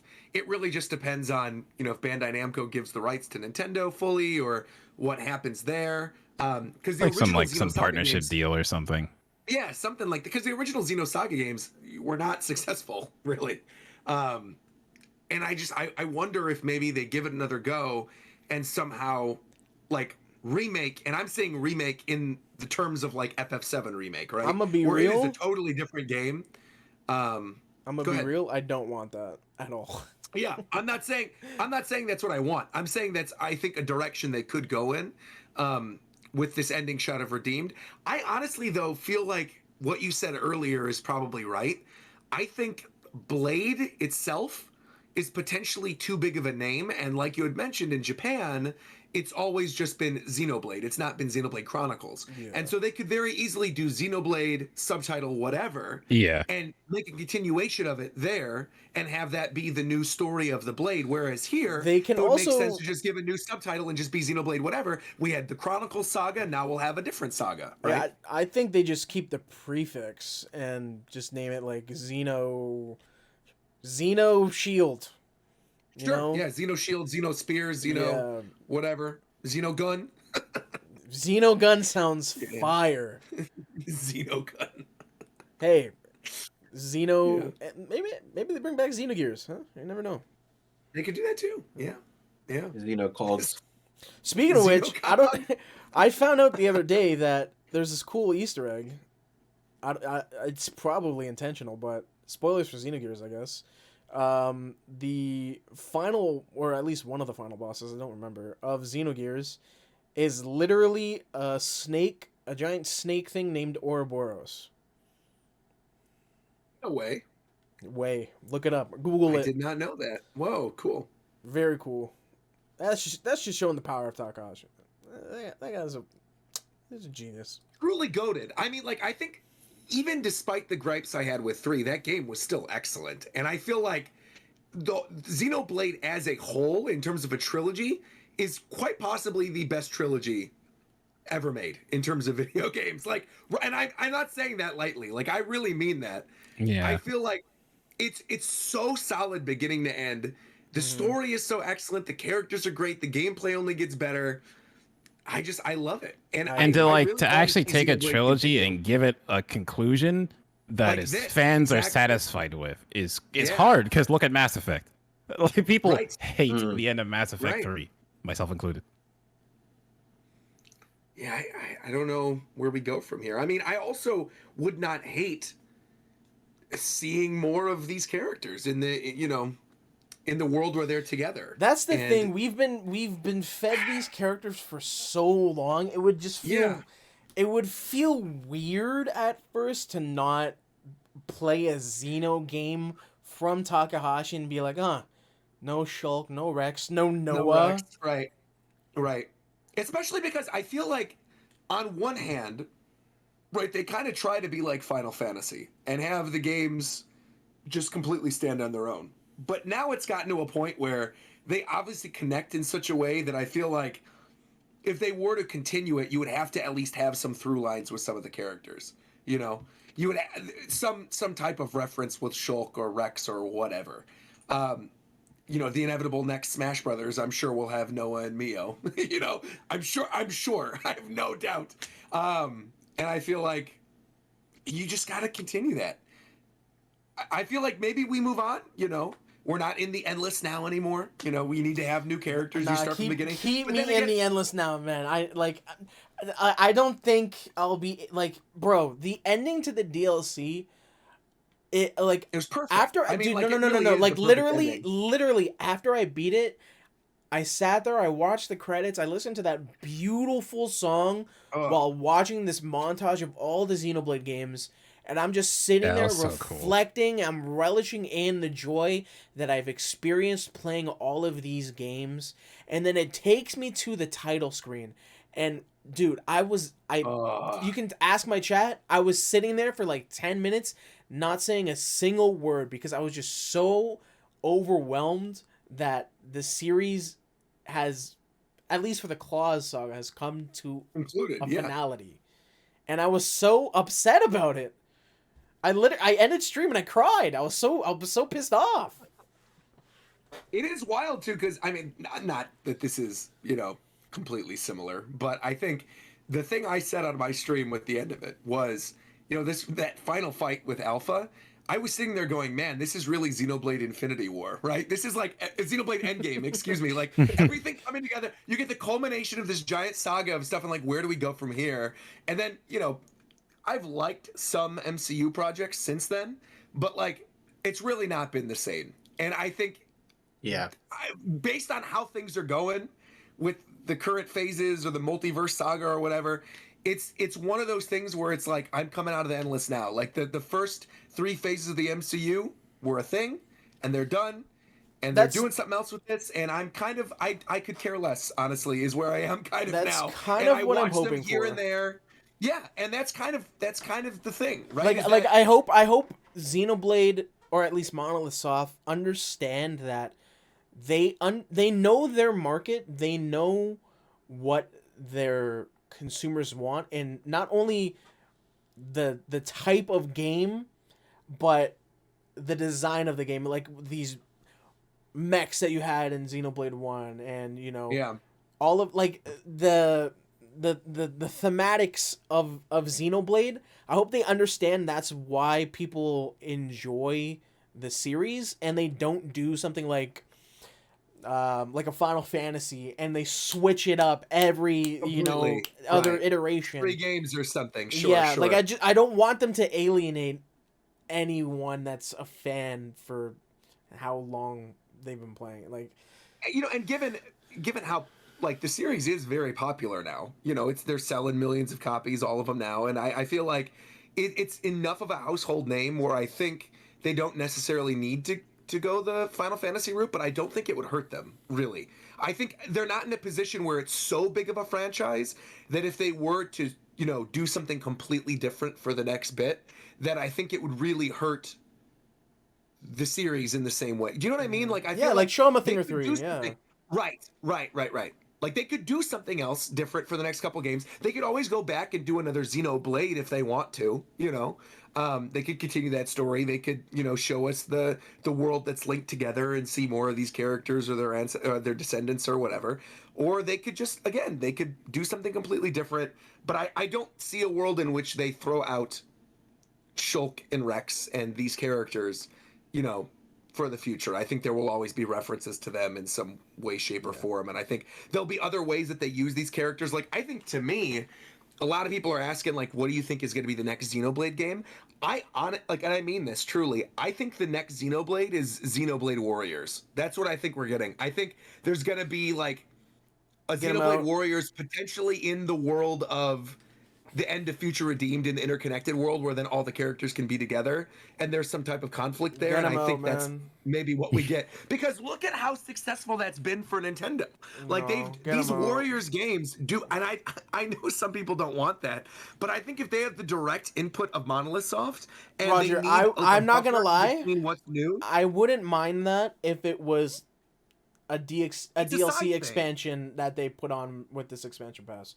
Like, if they had like some type of small scale Warriors type thing that was like the but the Warriors games are so, like, if you've played Fire Emblem or Hyrule or like, the only one I played Warriors is Nintendo Sengoku spin-offs. Basara 3. That's the only Muso type game I've ever played. The Nintendo Muso games are crammed with fan service, and I would argue it's very good fan service.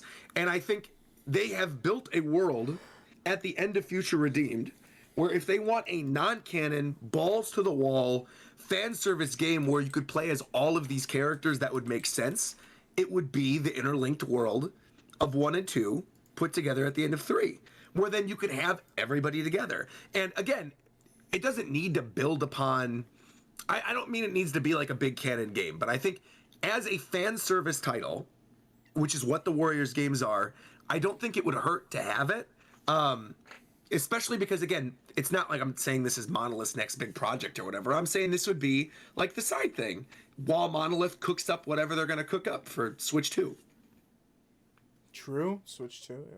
Oh yes, Yeah, please. I need Monolith Soft to not be handicapped by Nintendo's consoles Yeah. anymore. they're not going. I mean, but Because they realistically, are right? doing, they do so much work with this console that's like 10 years old in terms of its hardware. It's crazy. We're not I we're would. not I getting that. will feel love like to with the see. new recent financials and them saying that their development is still progressing nicely for the successor, but there's just nothing this fiscal year. That's fine. Like I'm not expecting a new Xenoblade something in the next fiscal year. That's fine. We just had Future Redeemed. We had 3, plus we had 2 and Torna on the same system. It's crazy And that Switch literally version. all 3 Like, Xenoblade crazy, games all are 3. all on the Switch.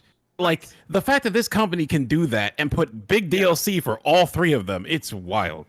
And this is also, if you look at the track record, right? You look back at the Wii and Xenoblade Chronicles coming out towards the end of the life cycle of that system, and they got to work pretty soon after on Xenoblade Chronicles X, and really, like, despite the issues you might have with that game, I feel like the expansion of the world, what they did with the scales, how pretty that game was, there's a lot of stuff to love in X, and I feel like if they're stopping work on Switch now, and I'm sure being one of the premier developers for Nintendo, They going probably to have already gave them a kit They to probably start already working on have it. the kit for Switch 2, right? That I would assume within the first year of Switch 2, much as we got Xenoblade 2 in the first year of Switch, we're probably going to see Monolith Soft's next project.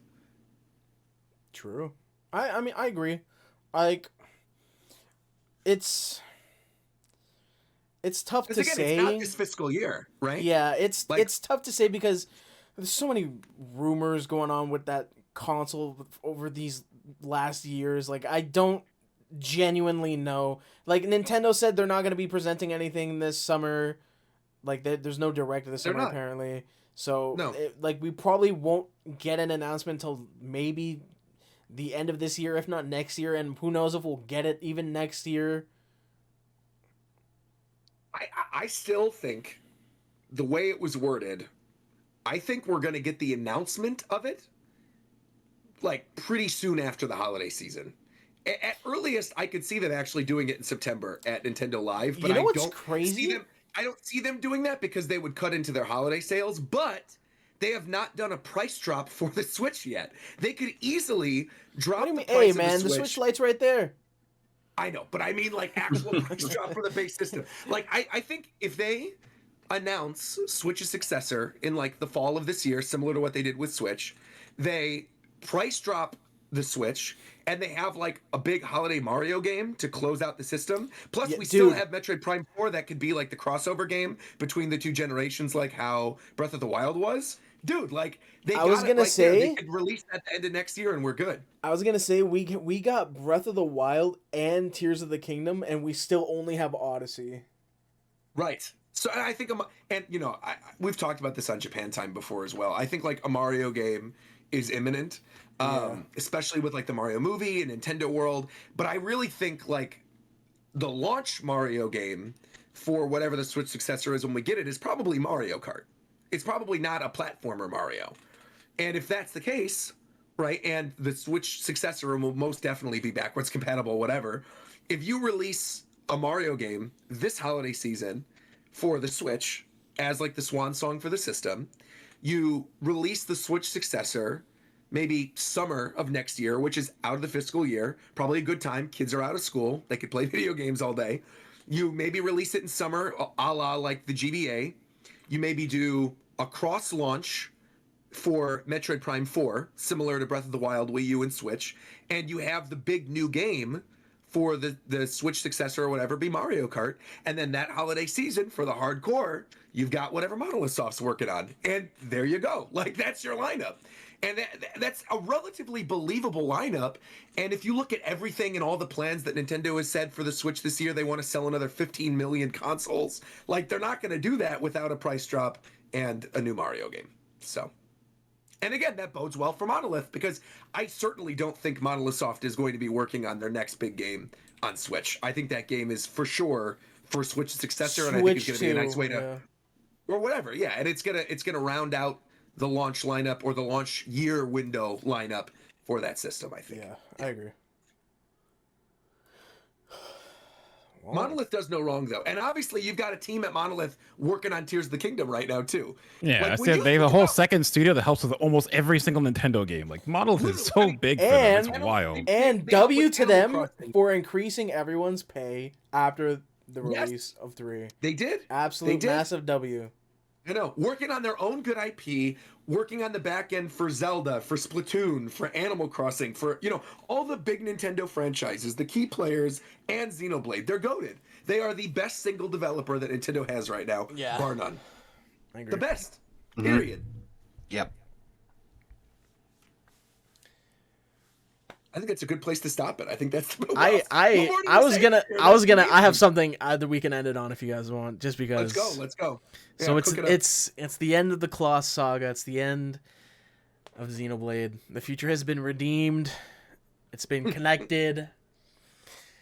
I want to know from each and every one of you, what has been your favorite moment or memory from the series? Oh man. For me, still, it's getting the original Xenoblade 1 on Wii, because I played it like within a couple days. I already put in like 28 hours because I was just like, I started playing this game and I just fell in love with it. Like I've said a bunch of times, I can't really go back to it now, but I still love that game because what it established in terms of an RPG and what it is has made me love this whole series this whole time. So I always look real fondly on that first playthrough of Xenoblade 1. You know, I think I'm right there with you. Yeah, I think Xenoblade 1's might be mine as well. The thing is like I could pinpoint the moment in Xenoblade 1 where I realized like, oh, this series is going to be one of my favorites so long as they continue making them. And it's Valak Mountain. When you're there and you have the fight with Metalface and you find out with Fiora, like that whole sequence on the mountain I think is so good. But I will give a special shout out to 3 other scenes, one from each game. One, the reveal that they were all robots in X was mind-blowing. And, like, I wasn't making content at the time. I wasn't streaming. But, like, I was screaming at that. This dude reaction. pogged. I literally pogged at that. Xenoblade 2, I'm sure this is a favorite of everybody's, but, like, I love you and Pyra and Mithra. And Zeke, I love you and all you guys. On all you guys. That moment to me like defines Xenoblade 2. I love that and go back to that to this day. Don't Forget Me as well. I think in the early days of 2 pre-patch, like so fun. And then of course Xenoblade 3, I think chapter 5 is just like a masterwork. What they do with that entire sequence, from the summoning of the Lucky Seven to like the bit where they're in prison beforehand and the music swells. It's just like that is an emotional roller coaster. Actually, so. one tangent real fast. Speaking about that, reminded me of something. I love how much this characterized N and what he's about, because like in base 3, when N gets redeemed, it's not like it doesn't feel worth it because it is still Noah, but it feels like he's done so much wrong up to this point. But no, they explain to him that like when he went to the city, he went to stop Alpha specifically, and that Gondor made the choice that ended up destroying the original city. But N just took the burden on himself. And even when Gondor got stabbed by him, you could tell he didn't actually want to kill Gondor. And then him actually helping Matthew, like it just makes N still feel like, okay, no, that is still Noah in there. Like I feel like they did that so well with him. Doesn't he straight up say that? Doesn't he say something like killing Gondor was like it was his choice on his line of endless regrets or something? Or yeah. And he just doesn't. But like M doesn't realize that because she shows up at the end. He just never tells her. Right. But like I thought they did that very well because I keep thinking back. It's just at chapter 5, and I always keep thinking about, aren't you going to send her off? It's like what was such a crazy thing for this character to say? Yeah. You gotta send her off. Yeah, with the oh my god, man. Oh, that bit was so good. I think for me, I have 2. And they're both related to Xenoblade 2. So, when I first bought my Switch, I purchased Legend of Zelda Breath of the Wild. And I played it for 2 hours, and I absolutely hated it. And so I was sitting there, I'm like, man, I need something to play on my Switch now. And so I was asking around people, what should I get for my Switch? I don't know what's good on the Switch, yada, yada, yada. And people were saying, yo, if you want an RPG, get Xenoblade Chronicles 2. And this is like maybe a month after it just came out or something. And I was like, oh, but I've never played Xenoblade. So, like, will I have to play the first one? And everyone's like, no, you can play. You're good. So I go and buy Xenoblade 2. And I remember after the scene with Malos and Jin, after you get Pyra and all that, I was like, holy shit, this is absolutely insane. I'm going to fucking love this game. And then I play the entire game and I get to the scene where Rex realizes that Numa has to basically, like, he's not going to see Pyra, Mithra, and Numa. He's not going to see him ever again. And I remember Zeke delivers this one line. I don't remember what he says specifically, but I remember it having such an impact on me. I was streaming this too. This is an infamous stream moment for me in my chat. It was so impactful on me. I had to get off cam and I literally cried, bro. I literally this was the first, I think, game that was, or not the first, but one game in a long time that was emotionally impactful on me. That's the line. She's the girl you love. You got to accept her decision. That, bro. You gotta let her go. I was like, damn, man. This game is fucking incredibly good. And I've been a massive Xenoblade fan ever since, and I'm so happy I had the privilege of playing it. I just wish you didn't go off camera for that. I would have loved to watch. Yeah. Man. For me, I was thinking about this as you guys were talking, because like all three of these games at some point have made me cry, probably more than once in each of those games. All of the endings, a lot of the climaxes, etc., etc. But I think the moment that resonated with me the most was back in 2011, playing the first Xenoblade, going through all the Colony 9 stuff, going through Tephra Cave, making my way out, and getting onto the Bionis Lake for the first time, and just seeing Gao playing and hearing that music was absolutely unforgettable. And I think that, to me, was like, yeah, this is what this game is. This is what this 2B series is. And I think it was from that point where I was just in for good. I have to ask, because I'm surprised we didn't bring this up at all. And you mentioned that initial moment of like hearing the music and walking onto Gower Plains. Were any of you involved with Operation Rainfall at all? No. Nope. I heard about it, but then Okay. I never. I knew of it, involved in but I wasn't involved. So Operation Rainfall, for people who don't know what we're talking about, was this campaign to get Nintendo to bring over to North America a bunch of games that were released in other territories, but that never were coming here. Okay, yeah, I remember One was Xenoblade Chronicles. One was The like Last the last story, yeah. Yep, and the other one was Pandora's Tower. Wow. Yep. And there were like all these campaigns on forums, and this was also like the early days of Twitter as well. So people were, making hashtags like Operation Rainfall, bring this over.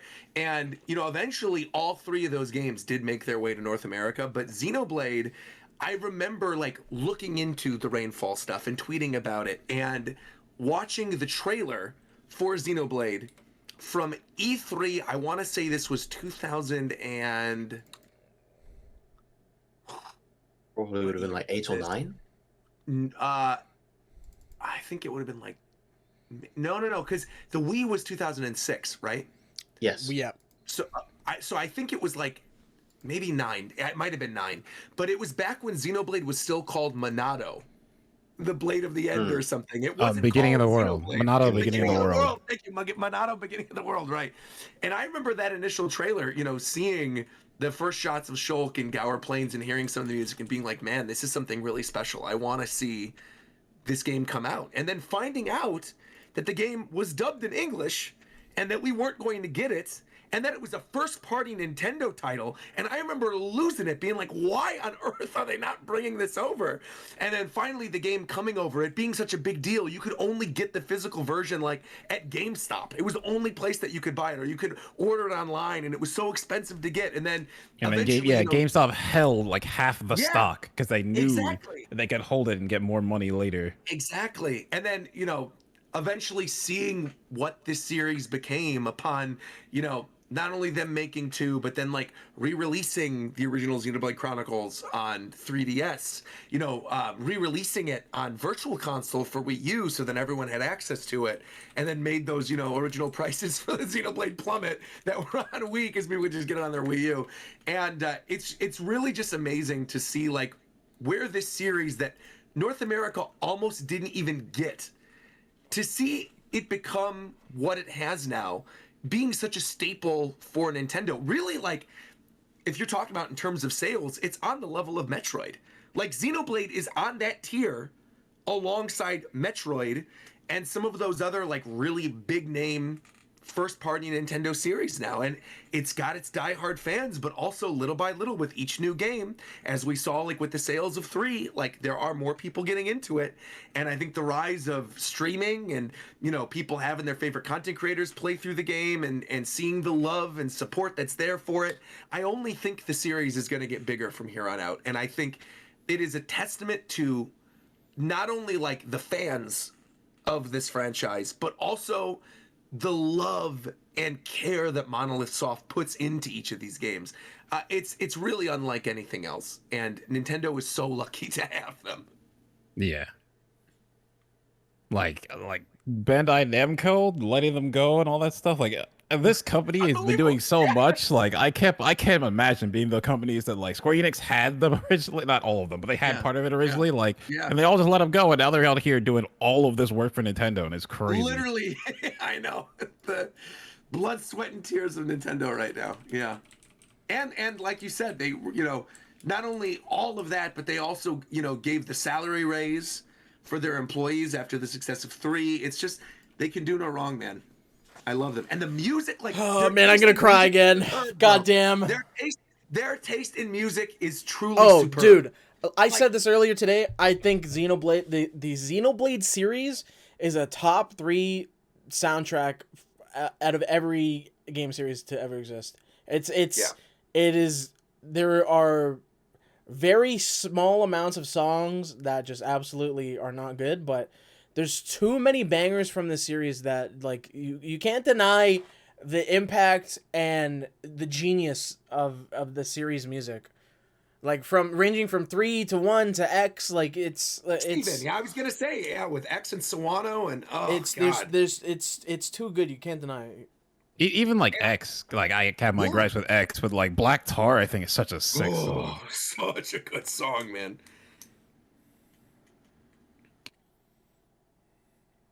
I love Xenoblade. Same. All of us on this call, I think, yeah, we're all eagerly awaiting whatever Monolith Soft's gonna do next. Yeah. Well, if you've been listening to this and you have not played Future Redeemed yet, in the words of the former president of Nintendo, Reggie Fils-Aimé, what is wrong with you? Go play it right now. It is available. It's like 10 to 15 hours, 20 hours really. If you want to 100% it, it's going to be a little longer. Good but go setup. play it right now. And wait, what do you mean? I was going to say, if you haven't played it, your future awaits. Because that is the title of the credits theme. Okay, well there you go. Okay, I could have said that. I was just saying what's wrong with you though, because that's it's fair. true. What's wrong with you? What is wrong with you? Yeah, be better. Right. Be better. There you go. We will be back next Monday with our first Japan time back post launch of Tears of the Kingdom. But thank you all for being here. Thank you for joining us. And until next time, we will talk to you guys later. And as Coast said, your future awaits. God, what a fucking I stopped the recording. series. Boom.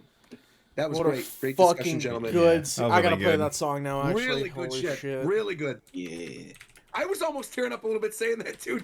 Dude, when you were like, I'm about to cry again. When I was thinking about that journey of Monolith, I was feeling it too. Bro, I was just thinking about like, after I said all that shit about 2, I was like, when I'm really thinking about it, the ending for 3 like really fucking got to me. Even Future Redeemed, like, damn, bro, I was crying for a little bit. Yeah. All right, chat, who's ready to cry? Let's cry. Let's cry, chat. Here we go. You're standing Such a good song.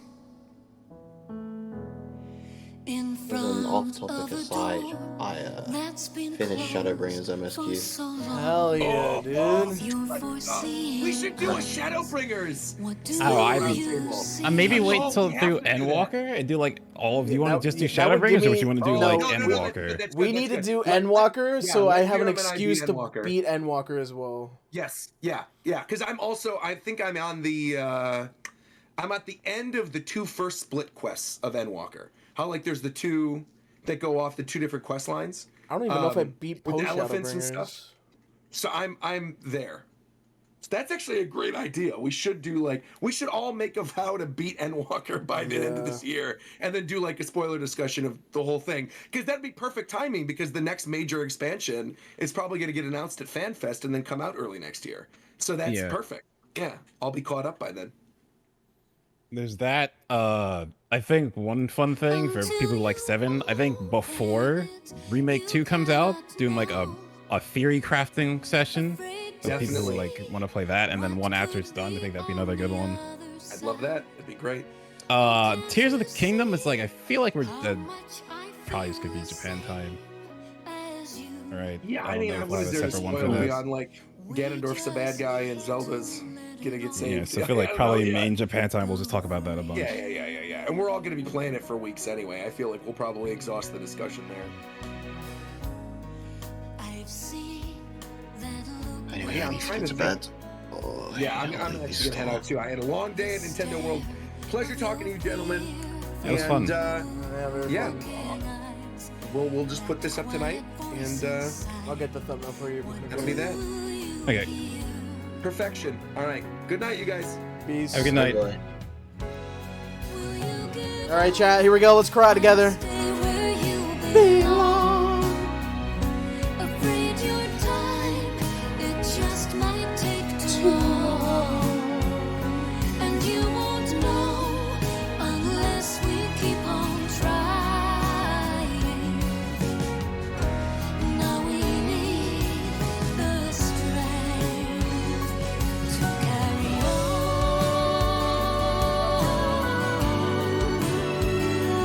This part is so good.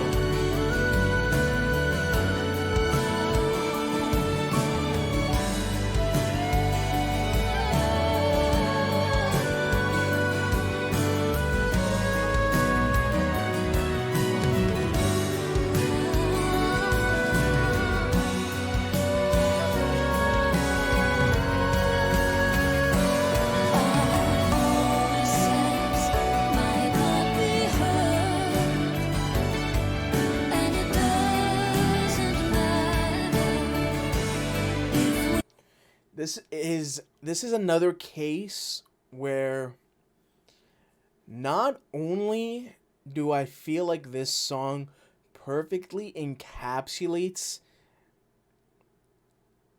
again, not only the Xenoblade Future Redeemed experience, but the entire Xenoblade experience as a whole.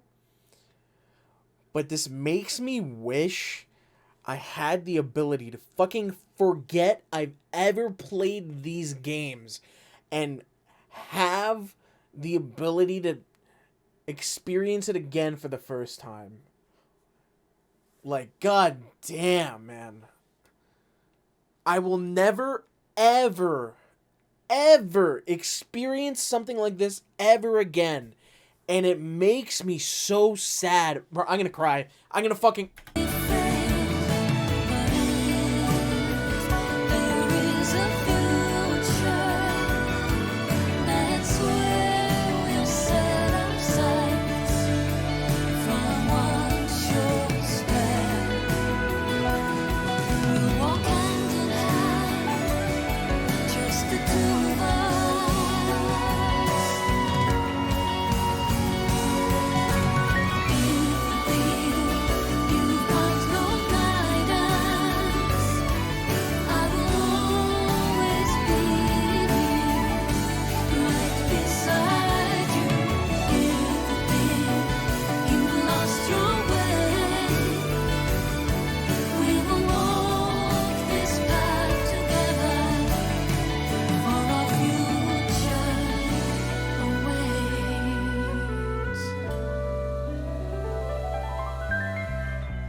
Oh my god. Dude, I'm gonna... I am... Again, I keep using this word because it's fitting. But I feel so... Let her sing. Let her sing. I'll get back to this. So just walk through. Don't take too long. 'Cause everything you've said, you'll find it there.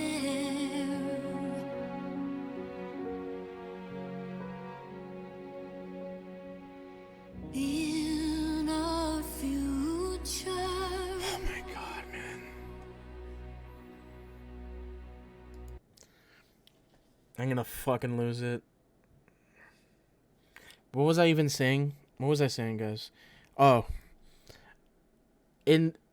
This is something, one of the very, very, very, very few things in my life that I feel privileged to have experienced. I am lucky to be alive right now at this point in time in human history to be able to have lived through the same time where the Xenoblade Chronicles video game series existed while I was alive.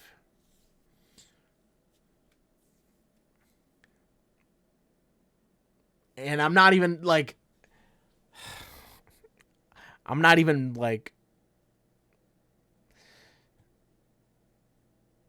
being over dramatic or anything about that, but I legitimately feel privileged to have played this, man. I want to play all the games again. I straight up want to do an entire Xenoblade like marathon, like Xenogears, the Xenosaga games, all the Chronicles X. Like I want to do that.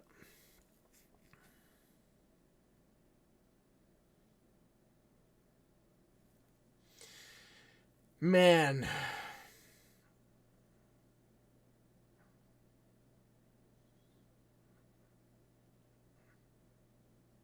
Well, I hope you guys enjoyed the spoiler cast. Very fun. Always exciting to talk about Xenoblade with friends. I really want to introduce more of my friends to Xenoblade that haven't played it. And I've attempted to do so, and it has not been successful. And I don't want to force it on anyone, but damn, this game is good. And I'm dying to see where it goes from here. You know what?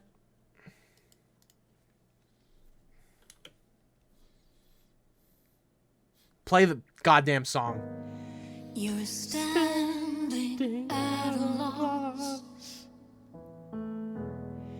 in front of a door that's been closed for so long.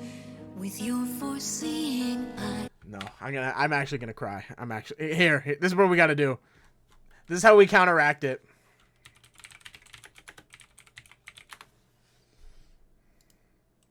No, I don't want to watch Chugga Conroy. Even though Chugga Conroy is pretty pog. I should watch his series. I've been watching his Pokemon series lately. I should watch his Xenoblade stuff again. I was halfway through it. I gotta get back to it.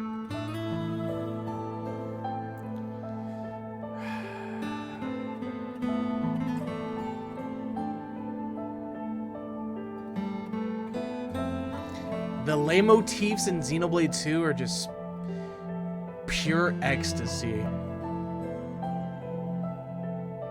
I struggle to find words to describe how this music makes me feel. Because it's just a feeling. It's just... You're just overwhelmed with this emotion, you know?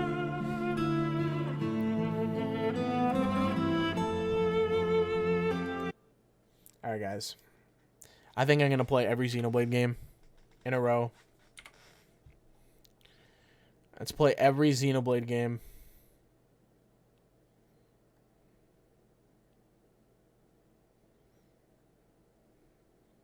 Noah's a voice actor reacts to Chapter 5. Wait, that actually sounds... Hold on, wait, this actually sounds clean. The Universities of Oxford and the University of Cambridge. Hello, Okay, loves. Right here? Was he blocked? Did he stop? Was that a game? Was that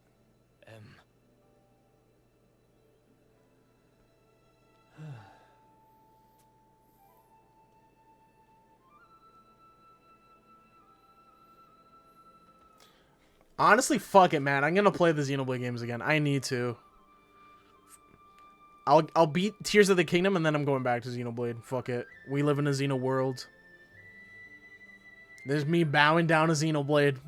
Yes, sir, Takahashi, sir. I'm trying to think if that's ours or hers. I think it's hers. I'm sorry. My hair. It's gotten kinda long. Will you still walk alongside me? Noah? Mio.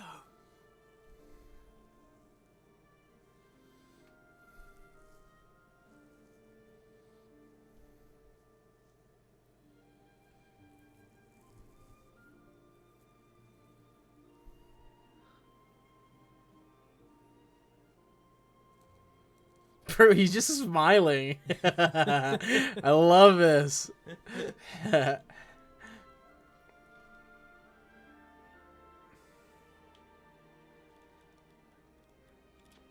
What? Impossible. You're...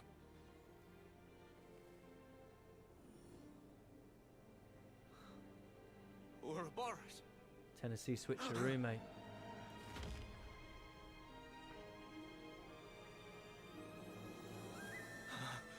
Does that mean... Back then, the two of you... So...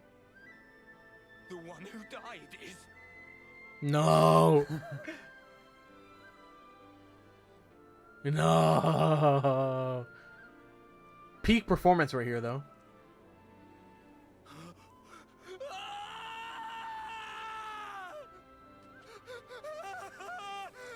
He's really just watching himself scream. Why would you do this to me?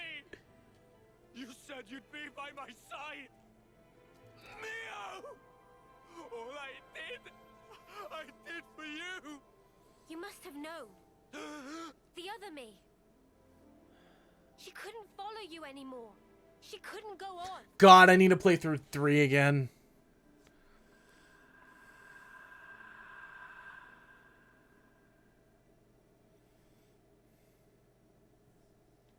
This is just unreal. What you see, those are our memories. Continuing uninterrupted since the world was taken captive a long time ago. Memories. I hope somewhere down the line, Why are you showing me this? someone makes like this giant mod pack or like HD texture pack for all the Xenoblade games. You embody all our hopes, our dreams, And just make it like something that can exceed the limitations of the Switch. The fact that you are here is proof enough. So you'll let me live. But Okay. if you go through with Did this, I miss the part where he... to my Noah. I guess it would be like here, right? Yeah, this is where it would have been.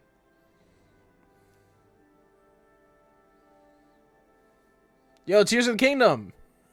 Tell me that didn't look like Tears of the Kingdom, though. Or Breath of the Wild.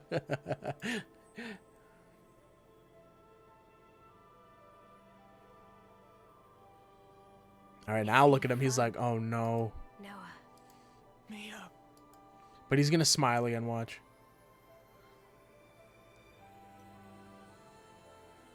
Yo, he's frozen. Yo, he's frozen like me. Yo, he's actually frozen. He's actually actually just frozen. Okay, he moved. He moved.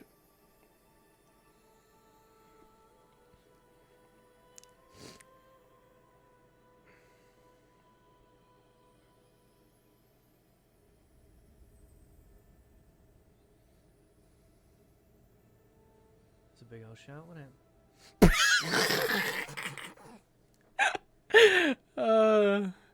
Okay, where's the reaction where you guys are talking about? Oh, this one? Here we go. Yeah, where is it? I don't want to listen to this credit. Oh, I don't want to listen to this. I'm gonna cry. Actually, Xenoblade universe. Help, spoilers. Oops.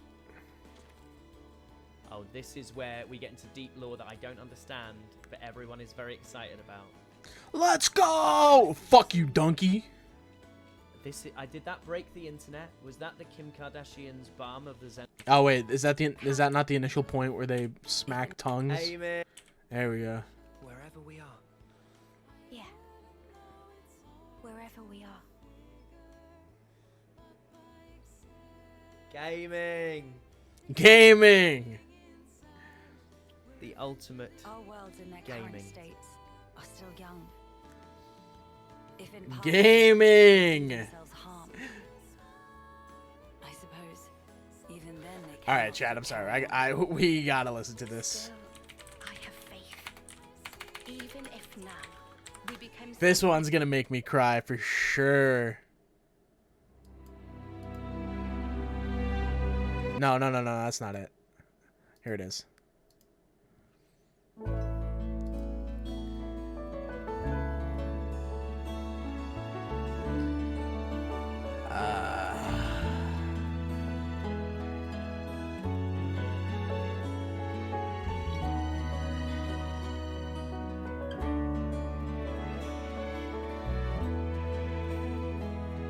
I assumed our time was forever. Peak gameplay. Those happy days we spent together, 'cause you were always beside me. Then suddenly I realized these happy days won't ever last. Dude, when they started running, man, oh, I lost it. In fact, how we met was a miracle. I sing you peacefully, in your dreams. Everything seems calm and free. I know if we want this warmth to last forever again, let's go back to Let's read some comments.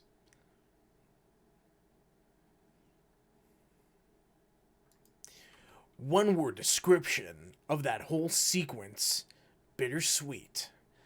The long explanation. The thing that got me. This guy's using so many colons. What the fuck?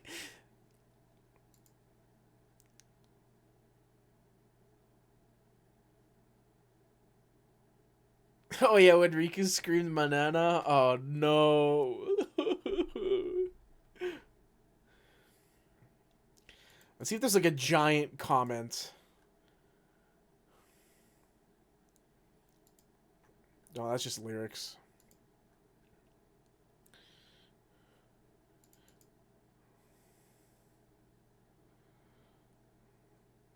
I want to see like a whole ass essay in the comments.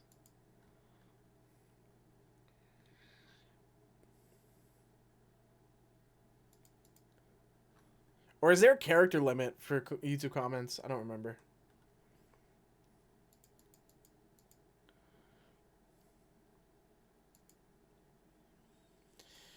Oh, okay. Chad, I think I'm done for tonight. That was excellent. There knows? There might be a return of Xenovember. Actually. God damn, I love the series. Zelda comes out Friday. I might stream it on Friday. We will see. I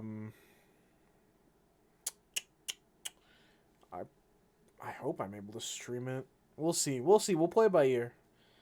But thanks for everyone who followed today. Appreciate y'all. Thanks for everyone who subbed as well. If you're not following already, be sure to hit the follow.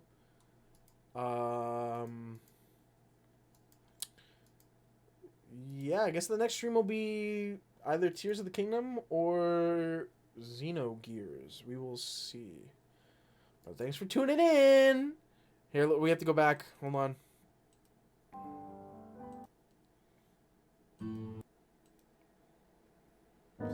Okay.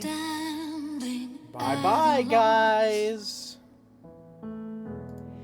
In front of a door that's been closed for so long.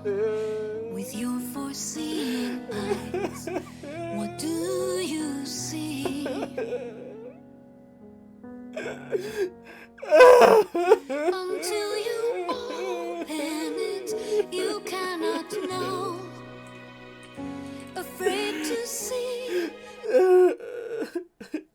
Why are oranges called oranges, but an apple is not called red? Oh my goodness. I can't take it anymore. Eating a burger with no honey mustard. Eating a burger with no honey mustard. Eating a burger with no honey mustard. Eating a burger with no honey mustard. Eating a burger with no honey mustard.